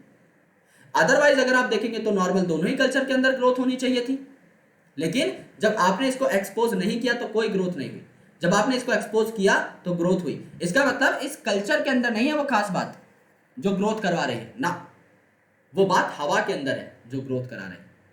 ठीक है। बायोजेनेसिस यानी आपका पास्चर साहब के साथ साथ दो साइंटिस्ट और थे, एक का नाम था फ्रांसिस्को रेडी और एक का नाम था स्प्लेंजानी। इन तीनों ने मिलकर कंबाइंड एफर्ट से अलग अलग एक्सपेरिमेंट्स करके प्रूव किया था कि biogenesis is correct and abiogenesis is wrong. So इन्होंने बायोजेनेसिस का कंसेप्ट दिया था, it states that life originate from pre existing life. Pasteur साहब का एक्सपेरिमेंट इसमें सबसे बेस्ट माना गया, लेकिन रेड्डी और स्प्लेंजानी साहब ने भी सेम काइंड ऑफ एक्सपेरिमेंट्स किए थे और उनके रिजल्ट्स भी एस्टोनिशिंग थे। This theory was proposed by Francesco Redi, Spallanzani and Louis Pasteur. तो इन तीनों को क्या किया जाता है, कंट्रीब्यूटर माना जाता है आपका बायोजेनेसिस का, और कहा जाता है कि इन्होंने ही डिस्कार्ड करी थी मिल करके, इन्होंने डिस्कार्ड करी थी the theory of abiogenesis. Non living से लिविंग बनता है, इस थ्योरी को इन्होंने डिस्कार्ड भी किया। किसने? Redi, Spallanzani and Louis Pasteur. Cosmic theory और द थ्योरी ऑफ पैनस्पर्मिया। मैंने आपको बताया था पैनस्पर्मिया, यहां पर स्पर्म एक वर्ड आता है, इसका मतलब जो यूनिट थी लाइफ की, स्पोर्स, ये आपकी कहां से आती है, अलग अलग प्लेनेट से आती, और अर्थ पे आकर ये स्पोर कहीं से गिर गए होंगे एंड अल्टीमेटली अर्थ के ऊपर जर्मिनेट कर गए होंगे, और जर्मिनेट करने के बाद ये जो स्पोर है ये परपेचुएट करने लगे, अपने आप को रिप्रोड्यूस करने लगे, और परपेचुएट करने के बाद इवॉल्व करने लगे। इन्होंने अलग अलग इंडिविजुअल, अलग अलग स्पीसीज के ऑर्गेनिजम्स को बनाना स्टार्ट कर दिया। तो इनिशियली स्पोर आए, जर्मिनेट किए, ग्रो किए, रिप्रोड्यूस किए, इवॉल्व किए एंड अल्टीमेटली अर्थ पे जो ऑर्गेनिजम्स हैं वो बन गए। ये ग्रीक्स की फेवरेट थ्योरी मानी जाती है, राइट? जो ग्रीक थिंकर्स है वो मानते थे कि theory of panspermia is correct, लेकिन ऐसा कुछ नहीं हुआ था, बिकॉज हमारे पास एविडेंसेस हैं कि लाइफ आपकी अर्थ से ही आई थी। कौन से एविडेंसेस हैं वो हमें अगली थ्योरीज में पता लगेगा। थ्योरी ऑफ स्पेशल क्रिएशन, जिसको आप क्या बोलते हो, theory of creationism, theory of special creation, जिसको हमने हेडिंग में थ्योरी ऑफ क्रिएशनिज्म भी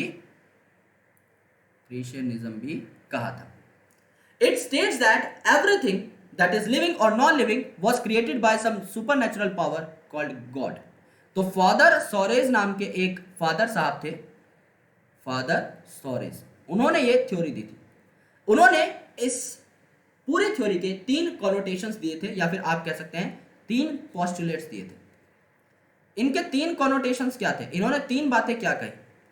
इन्होंने पहली बात ये कही कि अर्थ जो है ये आपका 4000 साल पहले बना था, 4000 साल पहले क्रिएट हुआ था आपका अर्थ। दूसरा इन्होंने ये बोला कि जो भी चीजें हैं लिविंग और नॉन लिविंग, ये एज इट इज आपकी प्रेजेंट थी, एज इट इज प्रेजेंट थी ऑल स्पीसीज। और दूसरा, इनके अंदर वक्त के साथ कोई चेंजेस भी नहीं आते, नो चेंजेस सीन, ये ऐसी ही रहेंगी।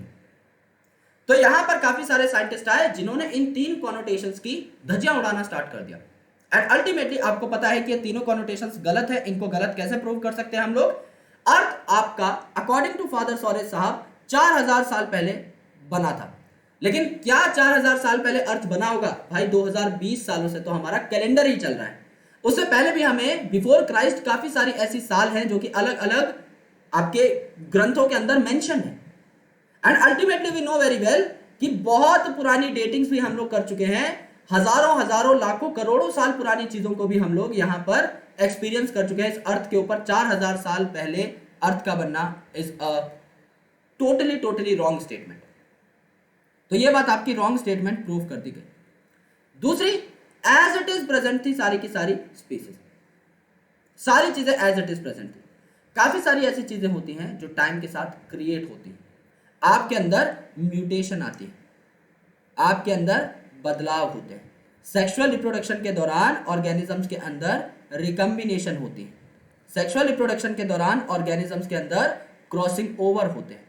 अगर आपकी सारी की सारी चीजें एज इट इज बनती और उनमें कोई बदलाव नहीं आते तो हम इतने कैसे बदल गए? हम पहले 4 पैरों पर चलते थे, राइट? आपके दोनों हाथ भी तो उस टाइम पे पैरों की तरह ही काम कर रहे थे ना, चलने के ही काम आ रहे थे, लेकिन आज आप बायपेडल लोकोमोशन शो करते हो, बदलाव आ तो गया है। तो नो चेंजेस इन सीन, इस बात को भी आप लोग बहुत ही आसानी से कॉन्ट्राडिक्ट कर सकते हो कि चेंजेस आते हैं। ऑब्वियसली ह्यूमन ने काफी सारी ऐसी चीजें हैं जो कि ब्रीडिंग से बनाई है, राइट? आर्टिफिशियल हाइब्रिडाइजेशन से ह्यूमन ने क्या किया है, आपकी इंप्रूव्ड क्रॉप वैरायटीज तैयार की है, इंप्रूव्ड क्रॉप्स तैयार किए हैं टाइम के साथ। इसके साथ साथ इंप्रूव्ड हम लोगों ने कैटल्स तैयार किए हैं। जब भाई हम लोग इंप्रूव्ड कैटल्स तैयार कर सकते हैं, क्रॉप तैयार कर सकते हैं, तो नेचुरल वेरिएशंस जो एक ऑर्गेनिज्म के अंदर प्रेजेंट है उससे भी तो ऑटोमेटिकली नई नई आपकी ब्रीड्स तैयार हो सकती हैं, नई नई सब स्पीसीज तैयार हो सकती हैं, नई नई वैरायटीज तैयार हो सकती हैं। ये तो एक बहुत ही कॉमन चीज है, राइट? यानी कि जो काम ह्यूमन करा सकता है वो काम नेचर तो करा ही सकता है। ह्यूमन की तो कोई औकात नहीं है नेचर के सामने।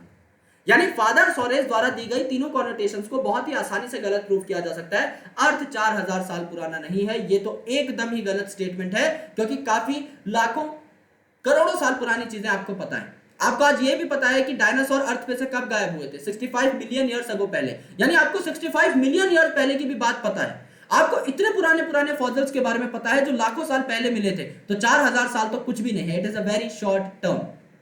देन एज इट इज सारी चीजें प्रेजेंट थी, कोई भी चीज नई नहीं बनी, कोई भी चीज एक्सटिंक्ट नहीं हुई, ऐसा नहीं होता मेरे दोस्त। काफी चीजें आपकी वक्त के साथ एक्सटिंक्ट भी तो हुई हैं। जैसे डोडो एक बर्ड है मॉरिशस का, रिसेंटली एक्सटिंक्ट हुआ था। एक्सटिंक्ट हुआ तो, क्वागा एक्सटिंक्ट हुआ तो, right? Steller sea cow extinct हुई तो, आपका व्हाइट हॉर्न राइनो एक्सटिंक्ट हुआ तो। काफी सारी ऐसी चीजें हैं जो कि एक्सटिंक्ट हुई हैं, आने वाले टाइम में और भी एक्सटिंक्ट हो सकती हैं चीजें। जिस हिसाब से अभी पॉल्यूशन बढ़ रहा है, जिस हिसाब से डिफॉरेस्टेशन बढ़ रही है, काफी सारे ऐसे ऑर्गेनिजम्स हैं, काफी सारी ऐसी स्पीशीज है विच आर थ्रेटेड, जो थ्रेट पे है, एंडेंजर्ड है काफी सारी चीजें। तो नई नई स्पीसीज क्रिएट तो हो ही रही हैं, पुरानी वाली आपकी डिस्ट्रॉय भी होती जा रही है, एक्सटिंक्ट भी होती जा रही है, तो एज इट इज तो कुछ नहीं प्रेजेंट। दूसरा बोला नो चेंजेस। भाई चेंजेस हो रहे हैं, जब इंसान ने खुद अपनी बुद्धि से इतने चेंजेस करा लिए तो वो तो नेचर है भाई, वो तो कुछ भी करा सकता है, वो तो नचा दे आपको, हमें सबको। तो इस थ्योरी को गलत साबित कर दिया गया।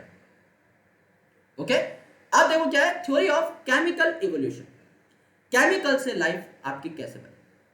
सो this theory was proposed by Oparin and हेल्डेन।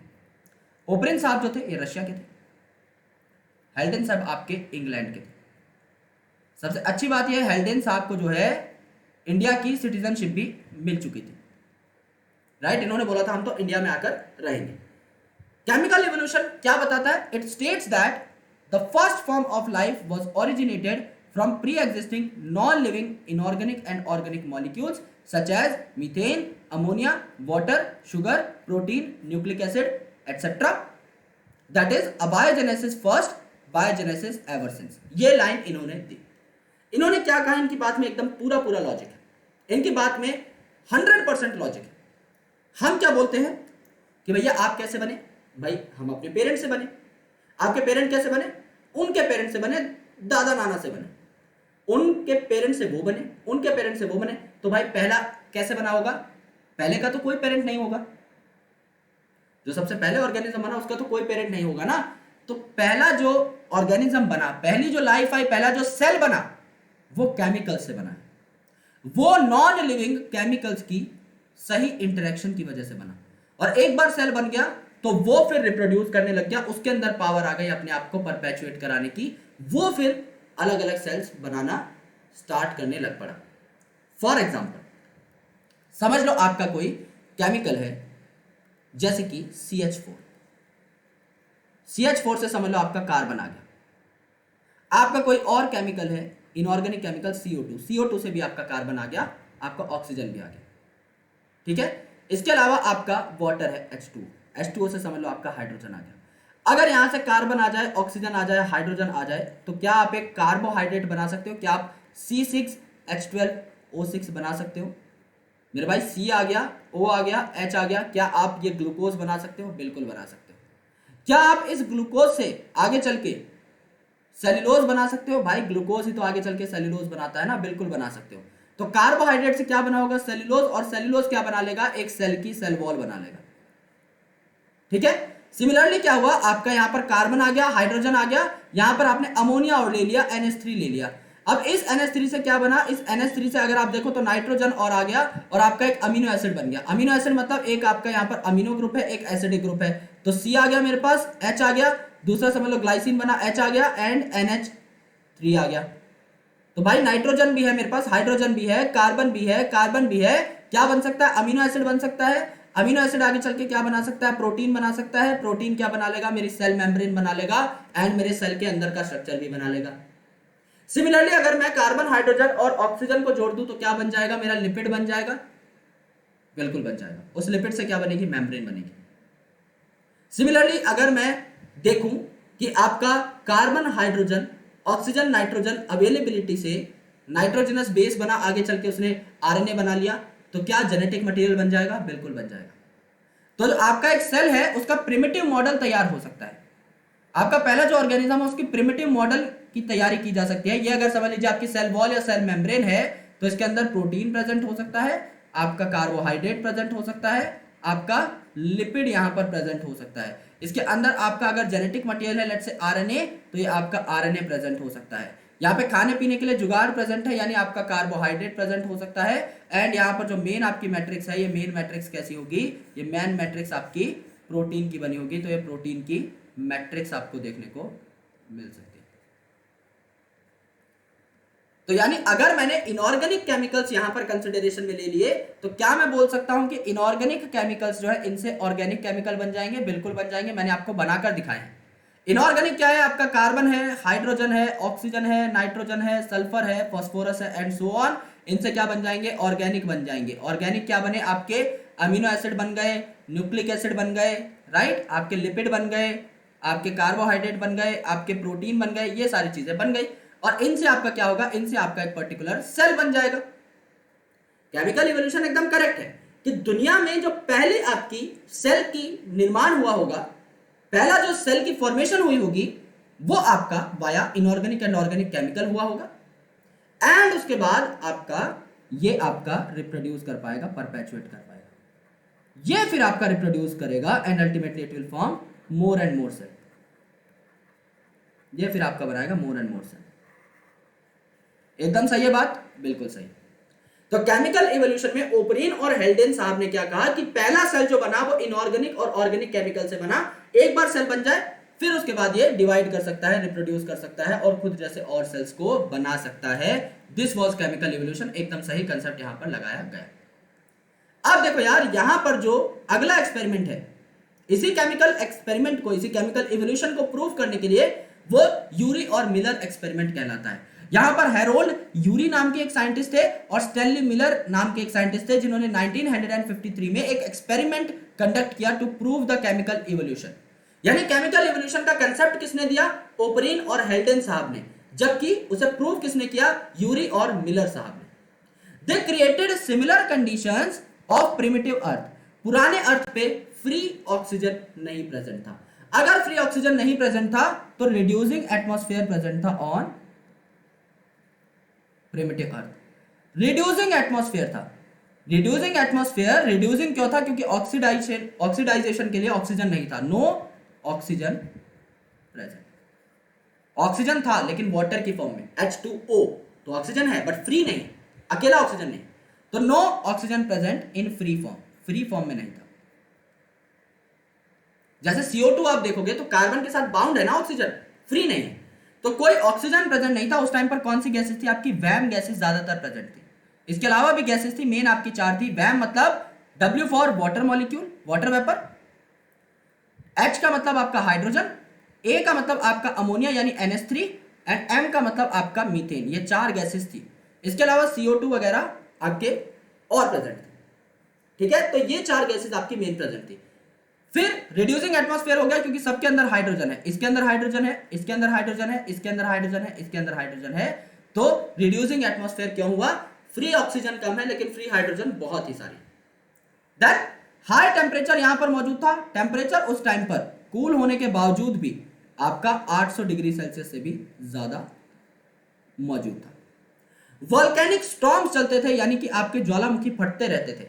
Reducing atmosphere था क्योंकि आपका CH4, NH3, H2O and H2 present थे। तो इन्होंने क्या किया, इन्होंने एक सेटअप बनाया। इस सेटअप में इन्होंने क्या किया, यहां पर आपकी गैसेस भर ली, यहां पर इन्होंने क्या कर लिया, गैसेस को भर लिया। एंड इन गैसेस को भरने के बाद कौन सी गैसेस को भर लिया, आपकी वैम गैसेस को भर लिया, यानी वाटर को भर लिया, हाइड्रोजन को, अमोनिया को, मीथेन को। एंड यहां पर क्योंकि टेम्परेचर की जरूरत थी तो आपने टेम्परेचर हाई दे दिया इलेक्ट्रोड की मदद से। थंडरिंग होती थी, आपकी बिजलियां कड़कती थी पहले, तो इलेक्ट्रोड से सेम आपका एफर्ट जनरेट करने की कोशिश की गई, थंडरिंग वाला। टेम्परेचर आपका कुछ इलेक्ट्रोड की वजह से भी था, बाकी आपकी वाटर स्ट्रीम भी वहां पर अच्छे तरीके से बरकरार रखी गई थी। तो बहुत सारी चीजें थी जो कि यहां पर इस छोटे से सेटअप में जुगाड़ के फॉर्म में लगाई गई। इसका एक एडवांस मॉडल मैं आपको यहां पर दिखा देता हूं। क्या हुआ, यहां पर आपकी वैम गैसेस को भर दिया गया, यानी कि water, hydrogen, ammonia and methane को भर दिया गया। यहां पर आपका अमोनिया, हाइड्रोजन, मीथेन और वाटर आपको दिखाई भी दे रहा होगा। वाटर आपका ऊपर से भी आता है, वाटर वेपर, तो काफी बार आप इस गोल चैम्बर के अंदर नहीं भी लिखते। तो आपने सारी वैम गैसेस ले ली, यानी आपने लास्ट जो आपके रिक्वायरमेंट्स थी गैसेस की, जो प्रिमिटिव अर्थ में मौजूद थी, उसे कंप्लीट कर दिया। अब यहां पर इलेक्ट्रोड है, ये इलेक्ट्रोड क्या करते हैं, इलेक्ट्रोड बहुत ज्यादा वोल्टेज क्रिएट करते हैं। And since they create voltage, ये क्या करते हैं, ये आपकी थंडरिंग का इफेक्ट और वॉल्केनिक इरप्शन का जो इफेक्ट था इसको मिमिक करते हैं। कि पुराने जमाने में जब अर्थ आपका जस्ट थोड़ा थोड़ा डेवलप होना स्टार्ट हो रहा था, जब उसके ऊपर लाइफ आने की शुरुआत कर रही थी, उस टाइम पर बिजलियां खूब कड़कती थी और वॉल्केनिक इरप्शंस होते थे, ज्वालामुखी बहुत फटती थी। तो उसको क्या किया, उसको मिमिक करने के लिए यहां पर इलेक्ट्रोड लगा दिया।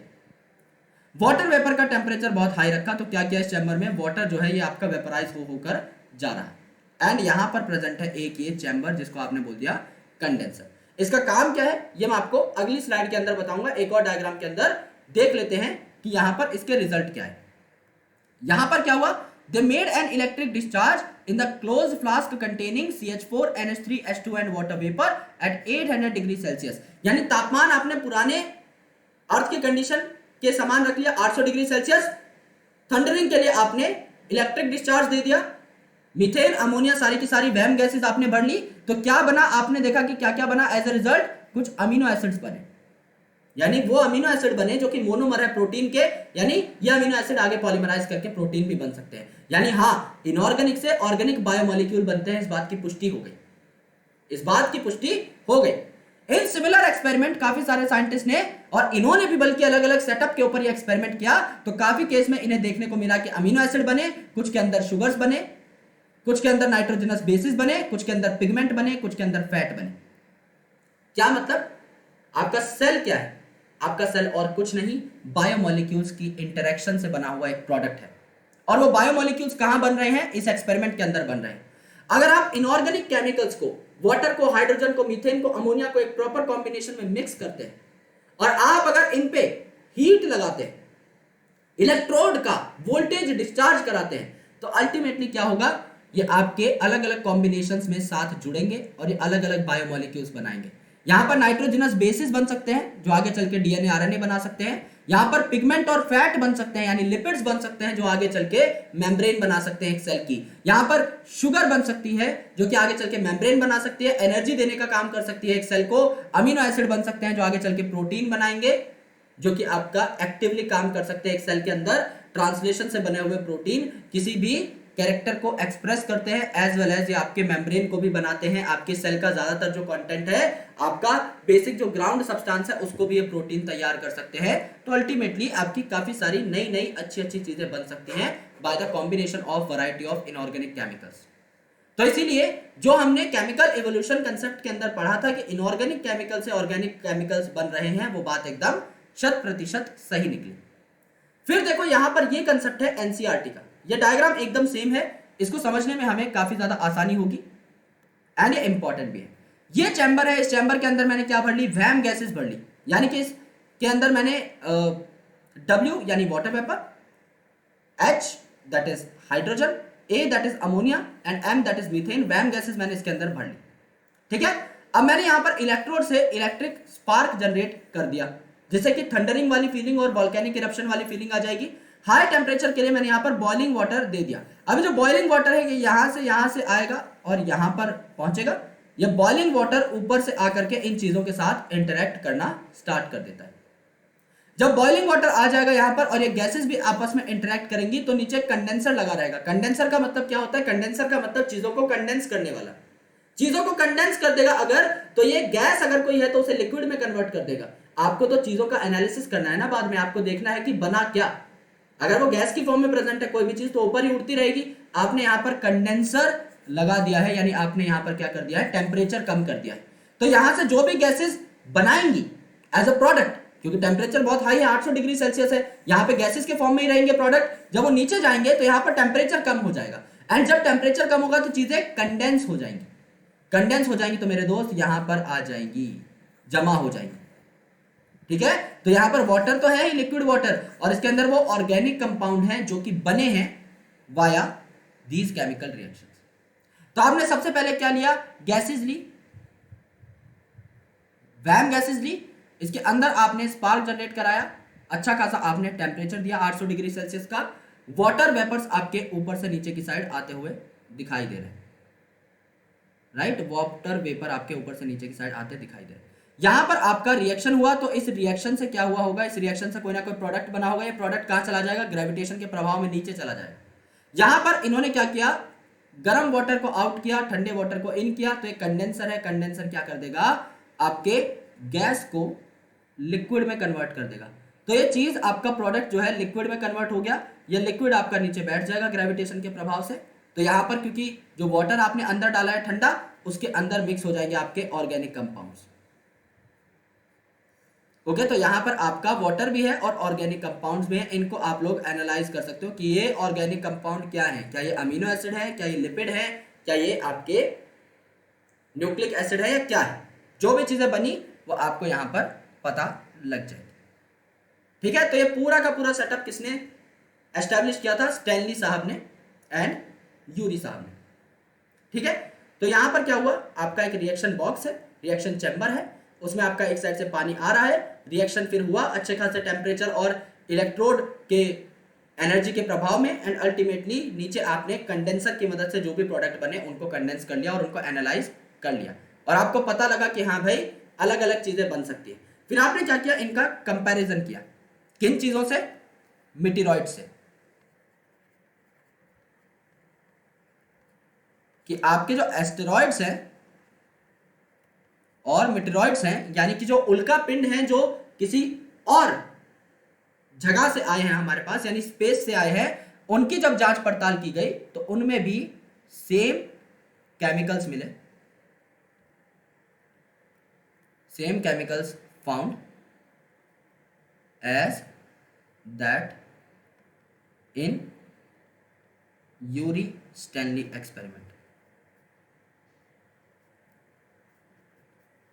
यानी इससे उन्होंने क्या अंदाजा लगाया कि भाई बाहर स्पेस में भी किसी ना किसी और प्लेनेट के ऊपर सेम प्रकार की रिएक्शंस चल रही हैं। अगर वहां पर भी आपको पिगमेंट मिले, लिपिड मिले, फैटी एसिड्स मिले, अमीनो एसिड मिले, नाइट्रोजनस बेसिस मिले, तो आपको पता लग गया दुनिया में कहीं और भी सेम प्रकार की रिएक्शंस चल रही हैं, वहां पर भी कुछ लाखों करोड़ों साल बाद लाइफ देखने को मिल सकती है। ओके, तो इन्होंने जब कंपैरिजन किया तो इन्होंने सही पाया कि हाँ, अर्थ पे लाइफ केमिकल इवोल्यूशन से आई होगी। ये एक अच्छी संभावना है जिसको कि एक फ्यूचरिस्टिक एक्सपेरिमेंट के तौर पे देखा जा सकता है। The first non cellular form of life originated 3 billion years ago. कहा जाता है non cellular form of life है, यानी पहला जो लिविंग आपका अच्छा बड़ा बायोमोलिक्यूल आया जो अपने आप को रेप्लिकेट कर सकता था, राइट? जैसे कि आरएनए आ चुका है, प्रोटीन्स आ चुके हैं, पॉलीसेकेराइड आ चुके हैं, तो ये बार बार बनने लगे। वो 3 बिलियन ईयर्स अगो पहले आपको देखने को मिला। लेकिन पहला जो सेलुलर फॉर्म आया, पहला जो कंप्लीट सेल बनाना इन सब चीजों की एग्रीगेशन से, ये आपका 2000 मिलियन साल से पहले नहीं आया होगा, यानी कि कम से कम 2 बिलियन साल पहले आपका पहला सेल आया होगा ओवरऑल अगर देखा जाए तो। और ये यूनिसेलुलर चीज होगी, पक्की बात है, क्योंकि आपके बायोमोलिक्यूल्स अटैच होकर के पहली बार में एक मल्टी सेलुलर चीज तो क्रिएट कर नहीं पाएंगे, तो यूनिसेलुलर ही आपका पहला ऑर्गेनिज्म रहा होगा। और सिंस आपकी फ्री ऑक्सीजन नहीं थी तो ये आपका एनारोब भी रहा होगा, that is also a very good surety, ये आपका एनारोब भी रहा होगा। एंड आपका आरएनए यहाँ पर बना है, जाहिर सी बात है, कोई न्यूक्लियर एनवेलप भी यहाँ पर नहीं था, तो ये आपका प्रोकैरियोट भी रहा होगा। उसके बाद यूकैरियोटिक ऑर्गेनिजम्स डेवलप हुए होंगे। तो ये यूनिसेलुलर है, एनारोबिक है, प्रोकैरियोटिक रहा हुआ होगा। That is a surety, that is a possibility.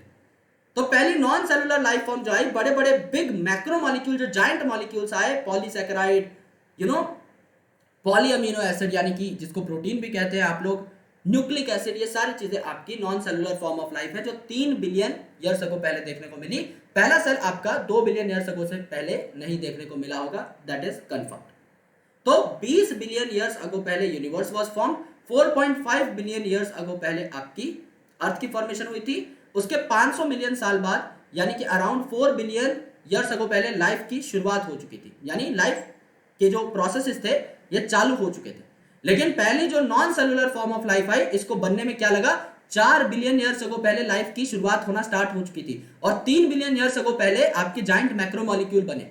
यानी मैक्रोमोलिक्यूल्स बनने में 1 बिलियन साल लग गए, 1 अरब साल लग गए, 100 करोड़ साल लग गए सिर्फ मैक्रोमोलिक्यूल्स तैयार होने में। और उसके बाद 100 करोड़ साल और लग गए, 1 बिलियन साल और लग गए नॉन सेलुलर से सेलुलर फॉर्म में जाने में। इतना स्लो है एवोल्यूशन, इतना स्लो है। एंड हम लोग सिर्फ एक चैप्टर पढ़ते हैं, 3-3.5 घंटे में पूरी कहानी को जान लेते हैं। एविडेंसेस फॉर इवोल्यूशन, इवोल्यूशन हुआ तो कैसे? पैलेंटोलॉजिकल एविडेंसेस, पैलेंटोलॉजिकल मतलब फॉसिल बेस्ड एविडेंसेस, जिसके हमारे पास सबूत हो। जो पीछे आपको स्क्रीन में दिखाई दे रहा है, that is also fossil. Fossil क्या होता है? Dead remain of a particular organism. जैसे समझ लीजिए कोई ह्यूमन है, अगर उसकी डेथ हो गई, अगर आप उसे बरी कर देते हैं लैंड के अंदर, तो अल्टीमेटली उसकी बॉडी के सारे पार्ट जो है धीरे धीरे बैक्टीरियल डिग्रेडेशन से खा लिए जाते हैं, लेकिन उसकी बॉडी के कुछ पार्ट जो है इंटैक्ट रहते हैं for thousands of year, for lakh of years. जैसे कि उसकी हड्डियां जो है काफी लंबे टाइम तक वैसी की वैसी रह सकती है। जॉज जो है, टीथ जो है, आपको स्केलेटल सिस्टम मतलब अच्छा खासा देखने को मिल सकता है। और काफी सारे ऐसे पुराने रिचुअल्स हैं जिनमें एक इंडिविजुअल की जब डेथ हो जाती थी तो उसे रेजिन में लपेट दिया जाता था। जैसे आपने द मम्मी पिक्चर देखी होगी, तो रेजिन में अच्छे से डेड बॉडी को लपेटा जाता था एंड अल्टीमेटली उसको कवर किया जाता था पट्टी वट्टी से, एंड तब जाकर के उनको ताबूत में या किसी कब्र के अंदर रखते थे। तो उनके अंदर तो बाकी काफी सारे ऑर्गेनिजम्स के ऑर्गन वो भी इंटैक्ट रहते थे, क्योंकि वो ऑक्सीजन के कांटेक्ट में नहीं आ रहे हैं ना। आपने उनके ऊपर रेजिन लपेट दी है, राइट? आपने उनके ऊपर एक लिक्विड सा डाल दिया है जो कि आगे चल के सॉलिडिफाई हो जाता है।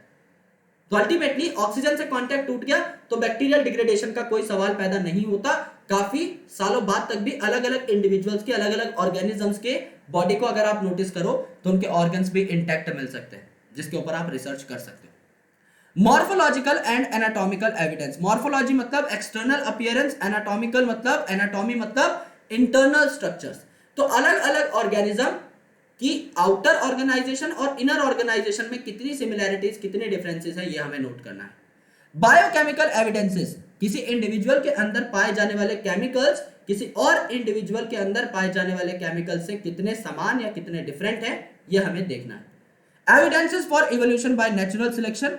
डार्विन साहब की एक बात मैंने आपको बता दी थी कि जो एक गिवन सेट ऑफ कंडीशन में बढ़िया रिप्रोड्यूस करेगा, यानी जो फिट है, according to Darwin what was fitness? Only and only reproductive fitness. जो ज्यादा रिप्रोड्यूस कर पाएगा एक गिवन सेट ऑफ कंडीशन में, उसको नेचर फेवर करेगा, उसकी पीठ थपथपाएगा और उसको अपने आप को डिफाइन करने का, अपने आप को जिंदा रखने का बहुत बेहतर तरीके से मौका देगा। उसकी स्पीसीज को डैमेज नहीं होने देगा नेचर। लेकिन जो नखरेबाज होगा वो आपका गायब हो जाएगा इस नेचर से। सबसे पहले बात करते हैं about palaeontological evidence, and palaeontological evidences stands for the fossil based evidences. तो पैलेंटोलॉजी क्या है? The study of fossil. यानी फॉसिल क्या है? They are the hard parts of life forms found in rock और द अर्थ क्रस्ट। तो ये dead remains कहलाते हैं। कोई ऑर्गेनिज्म है, उसकी बॉडी के डेड पार्ट जो बच गए हैं उनकी आप स्टडी कर सकते हो। जैसे कोई डायनासोर अगर मरा होगा, कोई डायनासोर मरा होगा तो ये चांसेस हैं कि उसका स्केलेटन हमें अर्थ के नीचे मिल जाएगा। किस वक्त में मिल जाएगा? उस वक्त पे जब डायनासोर इस धरती पे रहा होगा। धीरे धीरे हम लोग क्या कर रहे हैं? डिपोजिशन बना रहे हैं अर्थ के ऊपर। आज से 1 लाख साल पहले जो ऑर्गेनिजम्स थे ना, वो बहुत नीचे रहते थे इस अर्थ में। इसीलिए हम क्या कहते हैं कि जब हम अलग अलग जगह की खुदाई करते हैं ना, तो हमें क्या मिल जाती है? काफी सभ्यताएं भी मिल जाती हैं। हम क्या बोलते हैं? इस जगह पर खुदाई करी, ये पर्टिकुलर चीज मिली। तो अब कोई इतना डीप, कोई 20 मीटर, 100 मीटर, 1000 मीटर नीचे गाड़ के तो नहीं आया किसी चीज को। उस टाइम पर लोग रहते थे पर वो नीचे रहते थे। आज से अगर आप 1 लाख साल बाद बात करेंगे तो आने वाले इंडिविजुअल जो है वो हमारे भी ऊपर रहेंगे। वो जब खुदाई करेंगे तो उन्हें हमारे फॉसिल मिलेंगे कि अच्छा यहां पर इंसान रहा करते थे। ओके, तो जब आप अगर बात करोगे ऐसे इंडिविजुअल्स की जो 1 लाख साल पहले अर्थ पे रहते थे तो उनके फॉसिल आपको नीचे मिलेंगे। वो जब मरे होंगे तो उनकी बॉडीज वहां पर ऑटोमेटिकली छूट गई होंगी एंड उनकी बॉडी के कुछ पार्ट्स बचे होंगे। तो जब आप नीचे खुदाई करते हो तो आप अल्टीमेटली उनके उन पार्ट्स को निकाल सकते हो खुदाई के दौरान। वो सेडिमेंट जब बनता है, अर्थ सेडिमेंट, तो उसके अंदर फिक्स हो जाते हैं वो पार्ट्स। जब आप खुदाई करोगे तो आपको बॉडी के अलग अलग पार्ट्स, बॉडी के अलग अलग सेगमेंट्स मिल सकते हैं। आप उनकी कार्बन डेटिंग कर सकते हो, अलग अलग डेटिंग कर सकते हो, यूरेनियम डेटिंग कर सकते हो। अल्टीमेटली यू विल फाइंड कि उनकी एज क्या है, उस पर्टिकुलर फॉसिल की एज क्या है, कितने साल पुराना आपका फॉसिल है।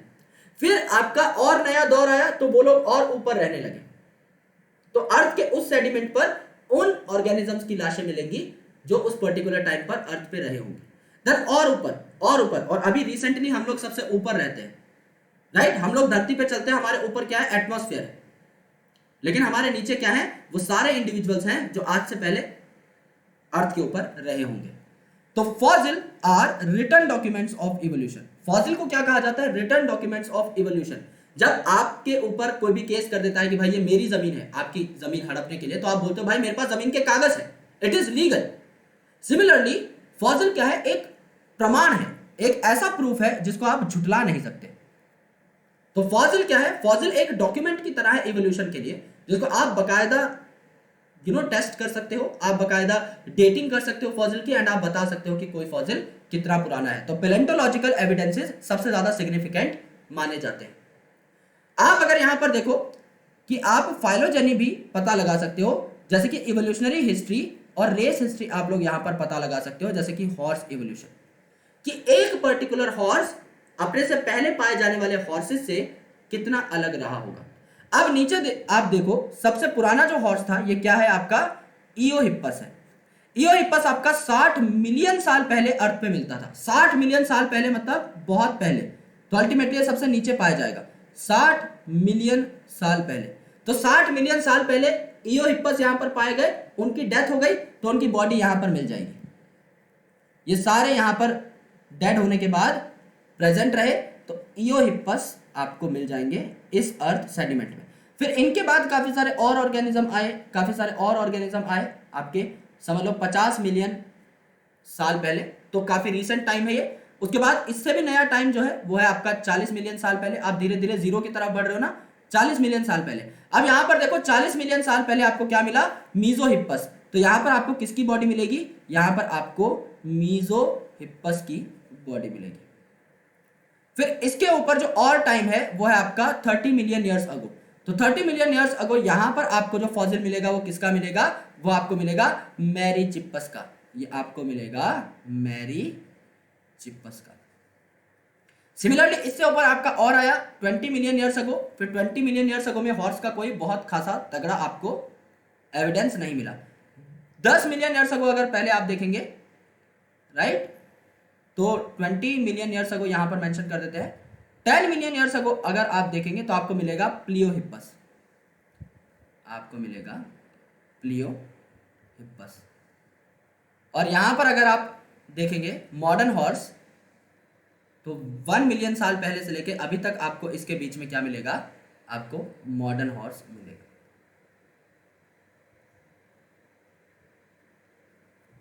मॉडर्न हॉर्स मिलेगा, इक्कस मिलेगा, ठीक है, आपको 21 मिल जाएगा। ये होती है बात। जो जितना पुराना वो जमीन के उतना अंदर धसा हुआ मिलेगा, और जो जितना नया वो आपको जमीन के उतना पास मिलेगा। तो आप इनकी डेटिंग करके एग्जैक्टली डेट भी पता लगा सकते हो। तो इस टाइम पर समझ लो इयोहिप्पस प्रेजेंट था 60 मिलियन साल पहले। तो 60 मिलियन साल पहले जो अर्थ का सेडिमेंट बना होगा उसके अंदर इयोहिप्पस की बॉडी के कुछ पार्ट्स आपको मिल जाएंगे। फिर 40 मिलियन साल पहले आपको मीजोहिप्पस मिलेगा। देन रीसेंट टाइम में आप आते जा रहे हो, 30 मिलियन साल पहले आपको मैरीचिप्पस मिल जाएगा, 10 मिलियन साल पहले आपको प्लियोहिप्पस मिल जाएगा, एंड सो ऑन। इस हिसाब से आप ऊपर आते जाओगे एंड आप चीजों को नोटिस करते जाओगे कि पहले आपका कोई ऑर्गेनिज्म कैसा था, बाद में कैसा कैसा होता चला गया, on the basis of evidences that you have got in the form of fossils. तो फॉसिल्स इसलिए सबसे ज्यादा इंपॉर्टेंट है। फॉसिल क्या है? Fossil indicates the connecting link between two groups of organism, for example Archaeopteryx. Archaeopteryx किस चीज के बीच का कनेक्टिंग लिंक था? आर्कियोप्टेरिक्स आपके रेप्टाइल एंड बर्ड के बीच का कनेक्टिंग लिंक था। यहां पर अगर आप देखो तो ये रेप्टाइल लाइक भी है, लेकिन इसके अंदर जो है आपके फेदर्स भी देखने को मिले थे, विंग्स टाइप में भी देखने को मिले थे। तो ये आपके क्या थे? बर्ड को और रेप्टाइल के कैरेक्टर को मिक्स्ड फॉर्म में रिप्रेजेंट करते थे। तो आर्कियोप्टेरिक्स क्या थे? एक कनेक्टिंग लिंक के फॉर्म में प्रेजेंट थे रेप्टाइल और बर्ड के। ये आपके आर्कियोप्टेरिक्स का ओरिजिनल डायग्राम है। ओरिजिनल इन द सेंस ऐसे दिखते होंगे वो। On the basis of fossil हमने थोड़ा इनको ड्रॉ करने की कोशिश की। ये सिग्निफिकेंस है फॉसिल की। टायरानोसॉरस रेक्स जो कि बहुत बड़ा था साइज में, they have given an idea about the form and structure of extinct animal. अगर समझ लो आपको इस टायरानोसॉरस रेक्स का स्केलेटल मिल चुका है, तो स्केलेटल के ऊपर आप पतली सी स्किन की लेयर लगा करके एक आइडिया लगा सकते हैं कि डायनासोर कितना बड़ा रहा होगा या डायनासोर की शेप कैसी रही होगी। अगर आपका किसी को कंकाल मिल जाए, देन अल्टीमेटली आप लोग भी आइडिया लगा सकते हैं कि ऊपर मुंडी है क्योंकि ऊपर स्कल प्रेजेंट रहेगा, फिर बीच में गर्दन है क्योंकि बीच में आपका गैप है, देन अल्टीमेटली रिब्स हैं तो बीच में से आप थोड़े थोरैक्स रीजन में चौड़े रहे होंगे। एंड नीचे नीचे जाते जाते आपका जैसे स्केलेटन है, नीचे पत्ती पत्ती दो टांगे मिलेंगी, तो आपको पता लग गया होगा कि हाँ भाई नीचे आपकी दो टांगे हैं। तो अल्टीमेटली स्केलेटल को देख के अगर आपको कोई अच्छा कंप्लीट फॉसिल मिल जाता है, उसको देख के आप लोग चीजों की शेप साइज का भी अंदाजा लगा सकते हो, जैसे कि डायनासोर की। तो आज आप म्यूजियम्स में जो डायनासोर रखे हुए देखते हो, मतलब वो आपके आर्टिफिशियल बनाए हुए स्केलेटल्स होते हैं, लेकिन काफी म्यूजियम्स में असली स्केलेटल भी हैं। लेकिन काफी सारे म्यूजियम्स इतने बढ़िया होते हैं कि बच्चों को एक क्लियर कट रिप्रेजेंटेशन देने के लिए डायनासोर के स्केलेटल के ऊपर वो चमड़ा तक भी चढ़ा देते हैं आर्टिफिशियली ही, जिससे कि स्टूडेंट्स को एक आइडिया लग जाए कि डायनासोर कैसे दिखते होंगे। जुरासिक पार्क में जो डायनासोर की इमेज तैयार की गई है, वो फॉसिल एविडेंसेस के बेसिस पर की गई है कि शायद डायनासोर ऐसे दिखते होंगे। अब एग्जैक्टली तो किसी को नहीं पता, but there are some images that we have drawn on the basis of the evidences that we have got into account, that is the palaeontological evidences. अब ये अलग अलग डायनासोर है जो कि यहां पर बने। आपको क्या याद करना है? आपको यहां पर इनका सीक्वेंस याद करना है। सीक्वेंस क्या हो जाएगा? ट्राई ट्राई डॉन, यानी डॉन ट्राई करो, ट्राई ट्राई ड्रॉन, क्लाइंब अ स्ट्रॉन्ग ब्रांच। यानी एक डॉन है जिसको हम बोल रहे हैं कि ट्राई करो, आप एक स्ट्रॉन्ग ब्रांच पे चढ़ सकते हो। यानी डॉन का मूड है यार पेड़ पे चढ़ने का, बट चढ़ नहीं पा रहा है, तो लोग चीयर कर रहे हैं कि ट्राई करो, you will climb a strong branch. यहां पे इनका आपको सीक्वेंस याद करना है। ट्राई में सबसे पहले जो ट्राई आपको दिखाई दे रहा है, दैट इज ट्राइसेराटॉप्स, सबसे ऊपर प्रेजेंट है। देन आपका टायरानोसोरस, तो यहां पर स्पेलिंग देखोगे, टायरानोसोरस को अगर आप TRY लिख दो, इनके इनिशियल 3 अल्फाबेट्स को शफल करके, तो ट्राई का साउंड आएगा। तो पहला जो एग्जैक्ट ट्राई का साउंड आया वो तो सबसे पहले, जो सेकंड नंबर पे ट्राई का साउंड आया है वो सेकंड नंबर पे। डॉन मतलब आपका टेरानोडॉन। देन आपका crocodile, C for crocodile, C for climb, that is Archaeopteryx, जो कि आपका कनेक्टिंग लिंक था, जिसके बारे में अभी हमने पढ़ा कि ये रेप्टाइल और एप्स के बीच का कनेक्टिंग लिंक था। स्ट्रॉन्ग ब्रांच, स्ट्रॉन्ग क्या है आपका? स्टीगोसॉरस, ओके। और सबसे नीचे प्रेजेंट है आपका ब्रांच, दैट इज ब्रांकियोसॉरस। तो ब्रांकियोसॉरस को ब्रांच से हमने क्यों बोला? क्योंकि इसकी गर्दन एक ब्रांच जैसी है, तभी इसका नाम ब्रांकियोसॉरस पड़ा था। स्टीगोसॉरस में यहां पर आपके स्टैग्स लगे हुए थे ऐसे, राइट? तो यहां पर आपके स्टैग्स लगे हुए थे, तभी इसे क्या बोला? स्टीगोसॉरस बोला गया। ट्राइसेराटॉप्स, यहां पर आपके 3 सींग थे, ठीक है?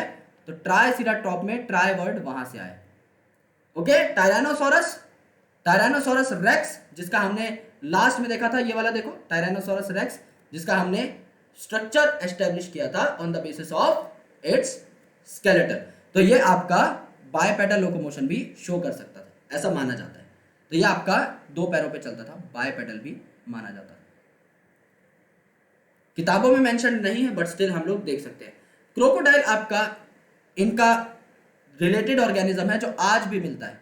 तो आपका क्या है? मॉडर्न डे में भी मिलता है, but related to the dinosaurs, ठीक है? ये सारी चीजें आपको यहां पर नोट करनी है।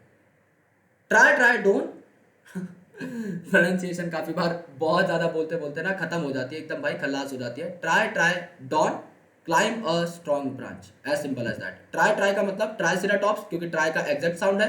दूसरा try that is tyrannosaurus rex, don pteranodon, climb that is crocodile, A that is archaeopteryx, strong branch that is stegosaurus and ब्रांकियोसॉरस।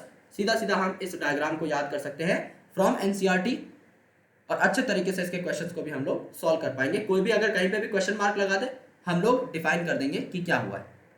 ठीक है, अब देखो, study of fossil in sedimentary layers indicate geological period.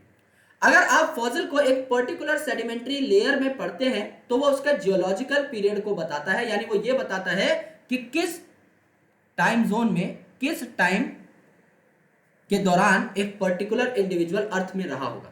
समझ लो, dinosaur का सबसे पुराना specimen आपको यहां मिला।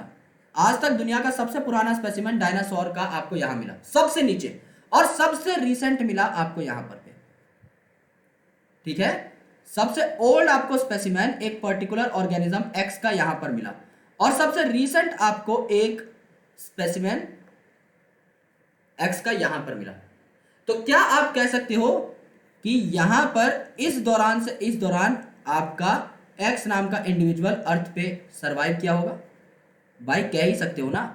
भाई सबसे पुराना जो मरा हुआ डायनासोर आपको मिला, समझ लो मिला 50,000 साल पहले। वैसे डेटा गलत है, मैं बस एक आइडिया बता रहा हूं। समझ लो मिला 50,000 साल पहले। और सबसे रीसेंट आपको मिला, उसके बाद कोई डायनासोर नहीं दिखा, सबसे रीसेंट आपको मिला 20,000 साल पहले। तो क्या आप कह सकते हो कि डायनासोर आपका 50,000 से 20,000 साल पहले तक इस अर्थ पे प्रेजेंट था? 50,000 से पहले कोई और नहीं मिला, इसका मतलब उससे पहले डायनासोर नहीं थे। 20,000 साल के बाद वाले टाइम में, यानी अभी रीसेंट टाइम में कोई नहीं मिला, तो इसका मतलब 20,000 साल पहले तक काम खत्म हो चुका था डायनासोर का। मान सकते हो? तो ये आपका आइडिया लग जाता है यहाँ पर। अब ये वाला जो लेयर है, ये वाला लेयर समझ लो कहता है कि ये आपका 5,000 साल पुराना इलाका है, और ये आपका 10,000 साल पुराना इलाका है। तो इसके अंदर जो भी फॉसिल मिले तो उनकी आप डेटिंग कर सकते हो ना अल्टीमेटली। तो आपको वो जो फॉसिल है वो 5 से 10,000 साल पुराने ही मिलेंगे। जितना आप डीप जाते जाओगे उतने पुराने फॉसिल, जितना आप ऊपर रहते जाओगे उतने आपको नए फॉसिल मिलेंगे। यानी जितने आप नए रहोगे वहां पर आपको रीसेंट स्पेसिमेन मिलेंगे यहां पर। ठीक है, और यहां पर आपको क्या मिलेंगे? अगर आप नीचे की साइड देखो तो यहां पर आपको ओल्डेस्ट मिलेंगे, ओल्डेस्ट मिलेंगे। ओल्डेस्ट और रीसेंट आपको यहां पर चेक करना है। बेसिक भी है, नॉर्मल सी बात है। आप सबसे रीसेंट हो, आप सबसे टॉप पे रहते हो, आप नीचे खुदाई करोगे तब आपको पुराने मिलेंगे, सिंपल सी ये बात है। This shows that life forms varied over time. जब आप जमीन की खुदाई करोगे और नीचे जाकर के अलग अलग फॉसिल को देखोगे, नोटिस करोगे, तो आपको पता लगेगा लाइफ फॉर्म्स कभी भी कांस्टेंट नहीं रही। आप 10,000 साल के जोन में जाकर के खुदाई करोगे, आपको पता लगेगा उस टाइम पे अलग ऑर्गेनिजम्स की आपको हड्डियां मिल रही हैं। आप 50,000 साल वाले जोन में जाकर के खुदाई करोगे, आपको पता लगेगा वहां पे अलग इंडिविजुअल्स की हड्डियां मिल रही हैं। और अगर आप 1,00,000 साल वाले नीचे जोन में जाओगे तो आपको अलग ही ऑर्गेनिजम्स मिलेंगे। तो लाइफ फॉर्म्स जो है हमेशा वेरिएबल रही। Some life forms are restricted to certain geological time span. जैसा मैंने आपको बताया, एक पर्टिकुलर टाइम स्पैन में कुछ ऑर्गेनिजम्स रेस्ट्रिक्टेड रहे। जैसे डायनासोर इस टाइम पर समझ लो ओरिजिनेट हुआ, इस टाइम के बाद कोई एविडेंस मिला नहीं, यानी इस टाइम पर एक्सटिंक्ट हो गया होगा। तो इस टाइम से इस टाइम तक अर्थ पे ये सरवाइव किया है, यही हमने बोला था, यही बात ऊपर थ्योरी के अंदर भी बोली गई। एम्ब्रियोलॉजिकल एविडेंसेस, यानी अब हम एम्ब्रियोज को कंपेयर करेंगे। एम्ब्रियोज क्या होते हैं? जब आपका male gamete that is sperm is fused with the female gamete that is ovum, तो ये क्या बनाता है? एक डिप्लॉयड सेल बनाता है, जिसको आप प्यार से क्या कहते हैं? इस डिप्लॉयड सेल को आप प्यार से जाइगोट बोलते हैं। ये जाइगोट आपका आगे चल के और ज्यादा डेवलप करने लग जाता है, डिवाइड डिफरेंशिएट करने लग जाता है, ultimately it forms the embryo. Embryo ये बना लेता है, ठीक है, एंड अल्टीमेटली ये एक बेबी बना लेता है, जो कि डिलीवर कर दिया जाता है पार्चुलेशन के थ्रू बाहर निकाल दिया जाता है पार्चुलेशन फेज के बाद, एंड वो एक नॉर्मल इंडिविजुअल की तरह ग्रो करने लग पड़ता है। Embryological support for evolution was also proposed by Ernest Haeckel.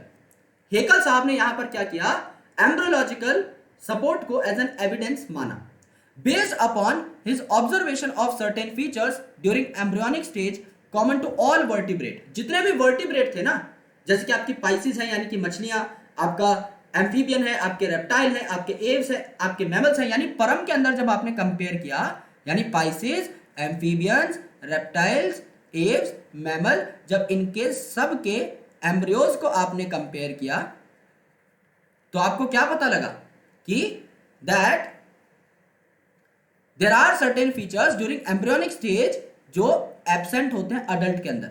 यानी ऐसे कुछ फीचर हैं जो आप सब के एम्ब्रियो में प्रेजेंट है, मेरे एम्ब्रियो के अंदर भी, आपके एम्ब्रियो के अंदर भी, एक फिश के अंदर भी, एक बर्ड के अंदर भी. तो एम्ब्रियो में कुछ ऐसे कैरेक्टरिस्टिक्स थे जो जब आप अडल्ट हो जाओगे उस टाइम पर गायब हो जाएंगे.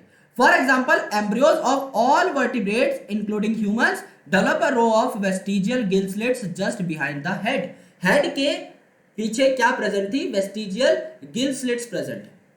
क्योंकि आप अगर देखोगे दोस्त, तो हमने कॉर्डेट्स की 4 प्रॉपर्टीज के बारे में पढ़ा था या 5 प्रॉपर्टीज के बारे में पढ़ा था.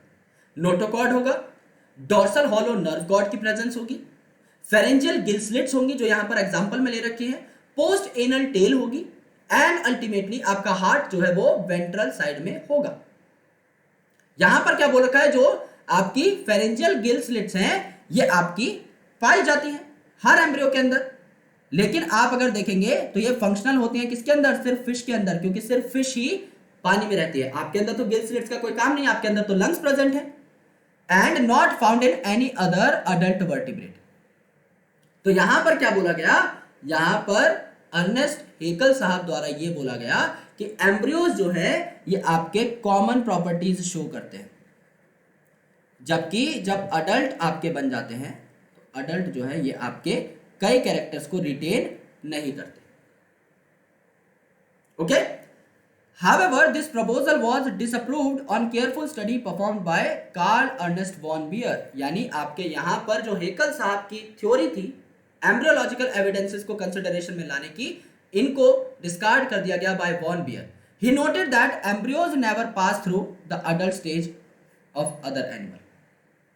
इन्होंने बोला एम्ब्रियो कभी भी पास नहीं होते through the adult stage of other animal. कहने का यह मतलब है कि एम्ब्रियो जो है ये कॉमन हो भी जाए, अडल्ट आपके हमेशा डिफरेंट दिख सकते हैं, क्योंकि एक एम्ब्रियो दूसरे के अडल्ट को नहीं बना सकता, या किसी और अडल्ट ऑर्गेनिज्म की बॉडी किसी और इंडिविजुअल के एम्ब्रियो से नहीं बन सकती. तो यहां पर क्या है, यहां पर नॉर्मल सी बात यह है कि एम्ब्रियो में ऐसी काफी सारी सिमिलैरिटीज पाई जाती हैं अलग अलग इंडिविजुअल्स की, जो कि आगे चल के बाइफरकेट हो जाती हैं. आगे चल के जो आपके अंदर कैरेक्टर्स आने होते हैं वही आते हैं, जो कैरेक्टर्स आपके अंदर नहीं आने होते उनको आप लोग एलिमिनेट कर सकते हो ड्यूरिंग द एम्ब्रियोनिक डेवलपमेंट. जब आप एम्ब्रियोनिक डेवलपमेंट के लेटर फेज में पहुंचोगे, जब आप एंड फेज में पहुंचोगे, तब तक आपके आधे से ज्यादा कैरेक्टर्स जो आपको नहीं चाहिए होंगे वो गायब हो जाएंगे, जो कैरेक्टर्स चाहिए होंगे वो रिटेन कर लिए जाएंगे. तो एक क्वेश्चन नीट में पूछा जाता है कि एम्ब्रियोलॉजिकल सपोर्ट ऑफ इवोल्यूशन किसने दिया था? हेकल साहब ने. और डिस्कार्ड किसने किया था? वॉन बियर साहब. Morphological and anatomical evidence. Morphological मतलब एक्सटर्नल स्ट्रक्चर के बेसिस पे, एनाटॉमिकल मतलब इंटरनल ऑर्गेनाइजेशन के बेसिस पे. तो जब आप कंपैरेटिव एनाटॉमी करते हो या मॉर्फोलॉजी को देखते हो, यानी आप दो ऑर्गेनिज्म के आउटर स्ट्रक्चर को देख रहे हो या उनके अंदर के ऑर्गेनाइजेशन को देख रहे हो, तो आपको पता लगेगा कि different animals have some common structural feature. Animals दिखने में डिफरेंट हो सकते हैं, मैं और चीता अलग दिखते हैं, लेकिन हमारे अंदर कुछ सिमिलैरिटीज हो सकती हैं. मैं और वेल अलग दिखते हैं, हमारे अंदर कुछ सिमिलैरिटीज हो सकती हैं. मैं और बैट एकदम ही अलग दिखते हैं, लेकिन कुछ सिमिलैरिटीज हो सकती हैं. So this could be explained as follows. यहां पर आप दो कंसेप्ट को पढ़ते हो. पहला होमोलोगस ऑर्गन्स, जो कि होमोलॉजी शो करते हैं. होमोलोगस ऑर्गन का क्या मतलब है? होमोलोगस ऑर्गन का एक सेम साफ सुंदर सा मतलब यह है कि यहां पर आपका स्ट्रक्चर सिमिलर होगा ऑर्गन्स का, structure similar but functions different,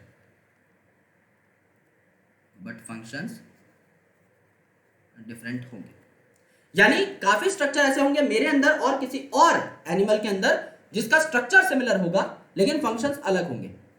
so homologous organs are the organs which are fundamentally similar, यानी दिखने में ऑर्गेनाइजेशन में एकदम सिमिलर है, एंड ओरिजिन भी आपका सिमिलर है, but adapted for different function, यानी हम सेम एंसेस्टर से बने थे, हम सबके अंदर ऑर्गन्स एकदम सेम दिए गए थे, लेकिन किसी को उस ऑर्गन से चलना अच्छा लगा, किसी को उस ऑर्गन से भागना अच्छा लगा, किसी को उस ऑर्गन से तैरना अच्छा लगा, किसी को उस ऑर्गन से उड़ना अच्छा लगा, तो आपका सेम ऑर्गन अलग अलग इंडिविजुअल्स के अंदर डिफरेंशिएट हो गया।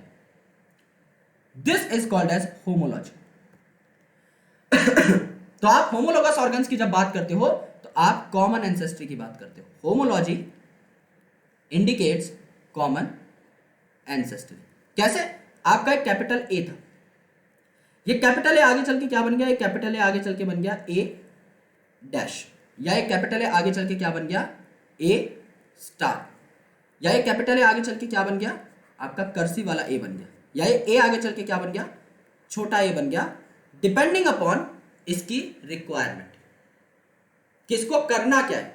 तो आपका सेम है, एंसेस्टर सेम है,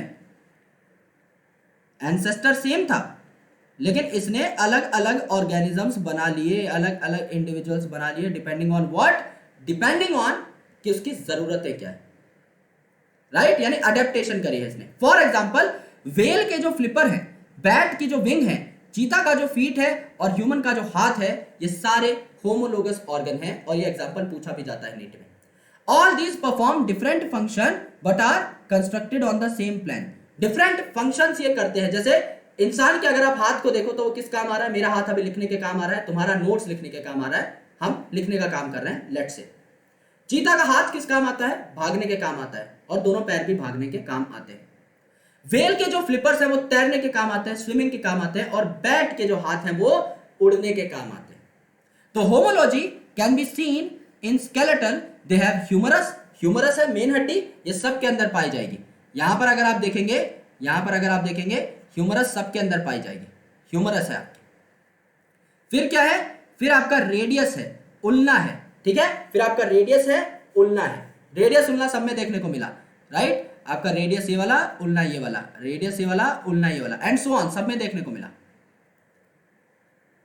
सब में देखने को मिला।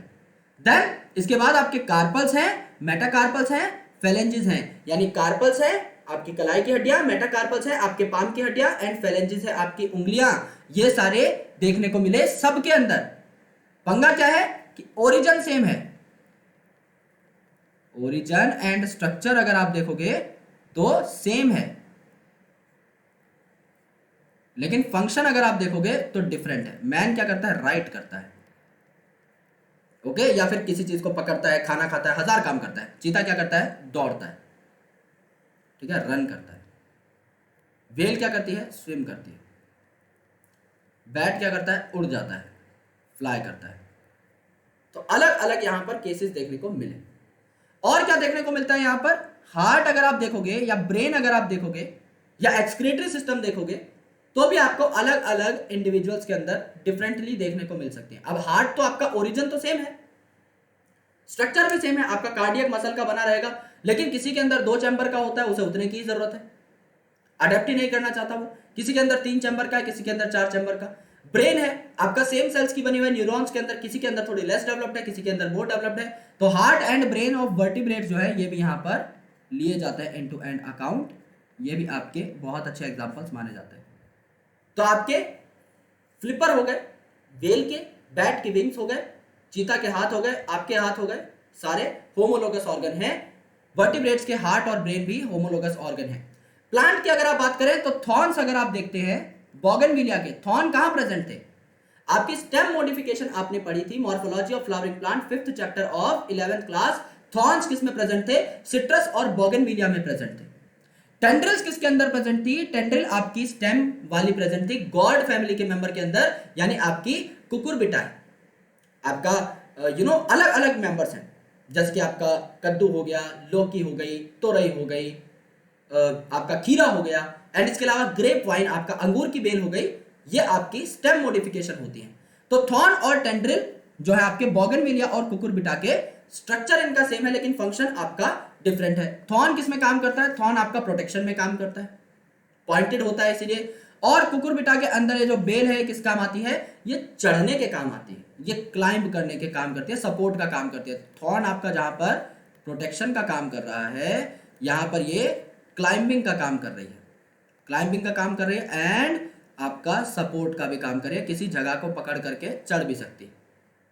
तो ये आपका क्या हुआ, स्ट्रक्चर सेम है, तो दोनों की दोनों सेम ही चीज की मॉडिफिकेशन, लेकिन पंगा ये है कि फंक्शन इनके अलग अलग हो जाते हैं। तो the origin of homologous organ due to adaptation to different needs is called as divergent evolution. मैंने आपको बनाकर दिखाया था कि आपका एक एंसेस्टर है कैपिटल ए, उससे आपका ए स्टार बना, ए डैश बना, ए हैशटैग बना, कर्सिव ए बना, छोटा ए बना, ए कैप बना, डाइवर्सिफाई हो रहे हैं। आपने एक कॉमन एंसेस्टर से एक ऑर्गन बनाया और उस ऑर्गन को 10 ऑर्गेनिज्म से अलग अलग तरीके से इस्तेमाल किया, तो डाइवर्जेंट हुआ ना इवोल्यूशन। इसको आप एचडी नाम से याद कर सकते हैं, होमोलोगस इवोल्यूशन या होमोलोगस ऑर्गन मतलब डाइवर्जेंट इवोल्यूशन। और एनालॉगस जो होगी उसमें कन्वर्जेंट इवोल्यूशन होगी, तो उसे हम एसी नाम की ट्रिक से याद करेंगे।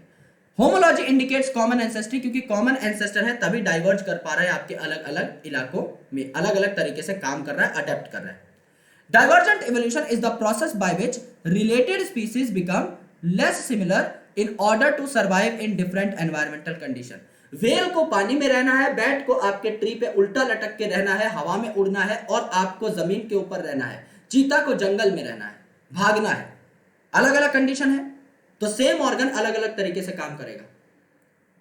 तुम अपने हाथों से मटर छील लेते हो, क्या होगा अगर शेर सेम प्रकार के हाथ लेकर के बैठा और जंगल में बैठ के मटर छील रहा है, भाई पता लगा कि खरगोश थप्पड़ मार के जा रहा है शेर को, क्या इज्जत रह जाएगी। खौफ होना चाहिए यार, भागने के लिए, चीरने फाड़ने के लिए इनका इस्तेमाल करे तब तो मजा भी आए। तो अलग अलग ऑर्गेनिज्म अपने हैबिट के हिसाब से ऑर्गन्स को मॉडिफाई करते हैं, ठीक है।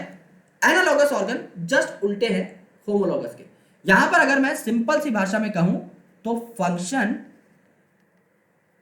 आपके सेम होते हैं और स्ट्रक्चर आपका डिफरेंट होता है।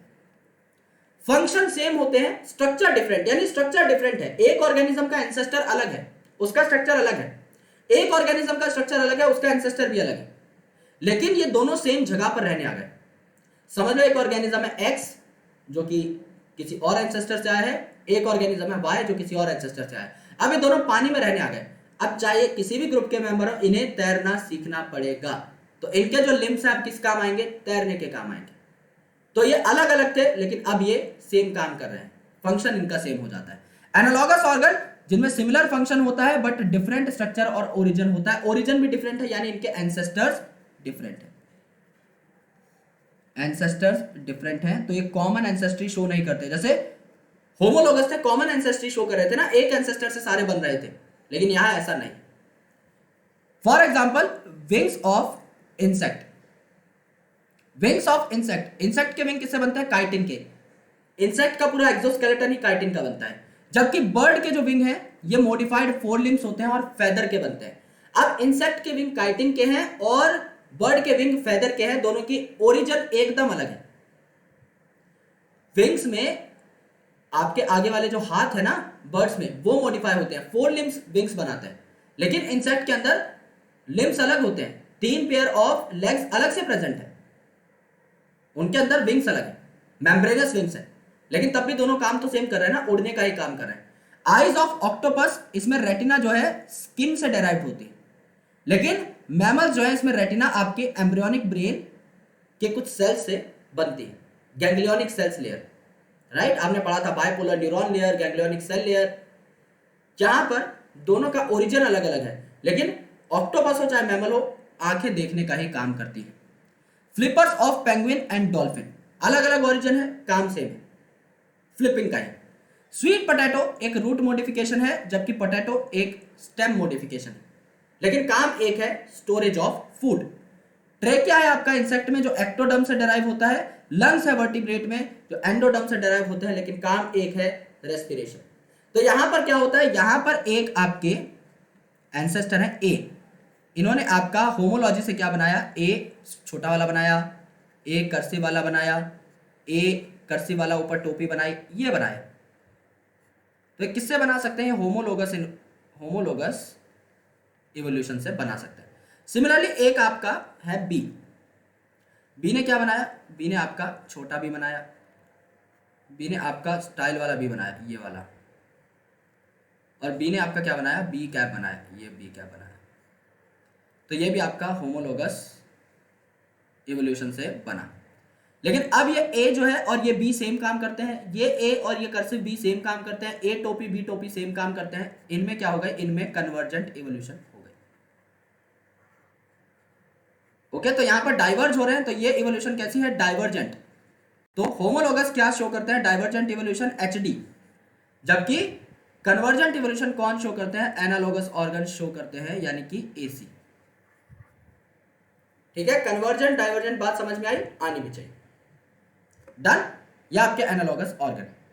The origin of analogous organ due to adaptation for life in similar habitat is called as convergent evolution. यानी अलग अलग इंडिविजुअल थे लेकिन सेम जगह पर आके रहने लग गए, तो उन्हें वहां पर रहने के लिए सेम तरीके के ऑर्गन्स को या अलग अलग तरीके के ऑर्गन्स को सेम तरीके से काम करवाना पड़ा। Convergent evolution is a process by which unrelated species become more similar in order to survive in similar environmental condition। Same condition में आ चुके हैं वो, तो सेम तरीके से ही उनके ऑर्गन्स काम करने लग पड़ेंगे।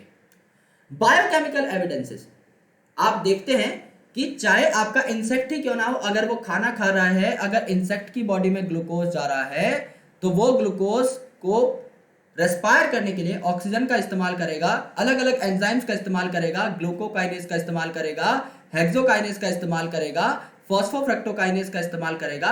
एक प्लांट भी इसका इस्तेमाल करता है, एक एनिमल भी इसका इस्तेमाल करता है, ह्यूमन बीइंग्स भी इसका इस्तेमाल करते हैं। तो सेम तरीके के प्रोटीन और सेम तरीके के जीन्स क्या किए जाते हैं, आपके बरकरार रखे जाते हैं। क्यों, जिससे कि मेटाबॉलिज्म में आपको कोई चेंज ना करना पड़े। हजारों सालों साल जो बायोमोलिक्यूल्स चले आ रहे हैं और उनका मेटाबॉलिज्म जिस हिसाब से चला रहा है वो चेंज ना हो। जब आपका पहला सेल बना था इस अर्थ के ऊपर, वो भी कार्बोहाइड्रेट को खाता था, उससे एनर्जी निकालता था, फिर ऑक्सीजन की मदद से वो एनर्जी निकालने लग पड़ा, फिर सारे इंडिविजुअल्स वही करने लग पड़े, और आज आप भी वही करते हो, आप भी एनर्जी निकालते हो कार्बोहाइड्रेट्स से। तो अल्टीमेटली हमारे मेटाबॉलिज्म को कांस्टेंट रखने के लिए, जिससे ज्यादा बदलाव हमें ना करने पड़े, बायोमोलिक्यूल्स को भी हमने कांस्टेंट रखा है अलग अलग ऑर्गेनिजम्स के अंदर। Now evidences for evolution by natural selection. Natural selection से क्या क्या चीजें आपकी आई, यहां पर इंडस्ट्रियल मेलानिज्म का एग्जांपल सबसे ज्यादा इंपॉर्टेंट है। It is very very important from examination point of view as well, और आपको एक नया पर्सपेक्टिव भी मिलता है इवोल्यूशन का इन एग्जांपल्स को पढ़ने के बाद। तो आगे का जो टॉपिक है वो हम अगले लेसन के अंदर जो हम बनाएंगे, अगला लेसन लेक्चर, उसके अंदर कंप्लीट कर लेंगे। तो यहां पर हम लोग आज यहीं पे रोकते हैं, बिकॉज काफी ज्यादा डेटा आपका हो जाएगा। नेचुरल सिलेक्शन में बहुत अच्छे से आपको चीजें पढ़नी होती है, एंड अल्टीमेटली इस टॉपिक को आप लोग बहुत डिटेल में भी ले सकते हो। अडेप्टिव रेडिएशन भी यहां पर बची हुई है। There are variety of topics that we need to take into account. So ultimately यहां तक हम लोग पढ़ चुके हैं, समझ चुके हैं, काफी सारी डेट्स है, आगे डेट्स और आएंगी। एक ही चीज है इवोल्यूशन में रटने की, वो है डेट्स। अगर आप सीक्वेंस को पता लगा लेते हैं तो आपको ये हेल्प मिल जाएगी कि पहले क्या चीज हुई, बाद में क्या हुई, वो आप लॉजिक से समझ सकते हैं। लेकिन अगर कोई डेट है 1938, तो वो याद करनी पड़ेगी कि आपको सीलोकैंथ का कब मिला आखिरी फॉसिल, आपको याद होना चाहिए। तो उन डेट्स के बारे में हम लोग बात करेंगे। क्रेनियल कैपेसिटी आपको ह्यूमंस की याद करनी है, उसके बारे में हम लोग बात करेंगे। तो एविडेंसेस पे चर्चा होगी अगले लेसन के अंदर, अगले लेसन लेक्चर के अंदर। Thank you so much, lots of love, bye bye, take care, जय हिंद। इसके डीपीपी सॉल्व कर लेना, and ultimately make sure to solve as many questions as possible because it is very important chapter from examination point of view। बार बार इसलिए कह रहा हूं क्योंकि ये चैप्टर कंफ्यूज करता है। मॉलिक्यूलर बायोलॉजी और जेनेटिक्स समझने की थी, ये समझने का तो है ही, इंटरेस्टिंग अभी तक आपको लगा होगा, आगे भी लगेगा, काफी सारे टॉपिक समझने के हैं। कुछ डेट्स की वजह से टॉपिक थोड़ा सा हैफजार्ड वे में स्टूडेंट को समझ में आता है, क्योंकि डेट्स को वो लिंक नहीं कर पाते। हम पूरी कोशिश करेंगे कि डेट्स को लिंक करें, मैं आपको समझा दूंगा, आप उनको उसी स्टाइल से याद करना जैसा कि आपको याद कराया जाएगा। So thank you so much guys, lots of love, bye bye, take care, जय Hind. I will surely catch you in the next lecture. Thank you.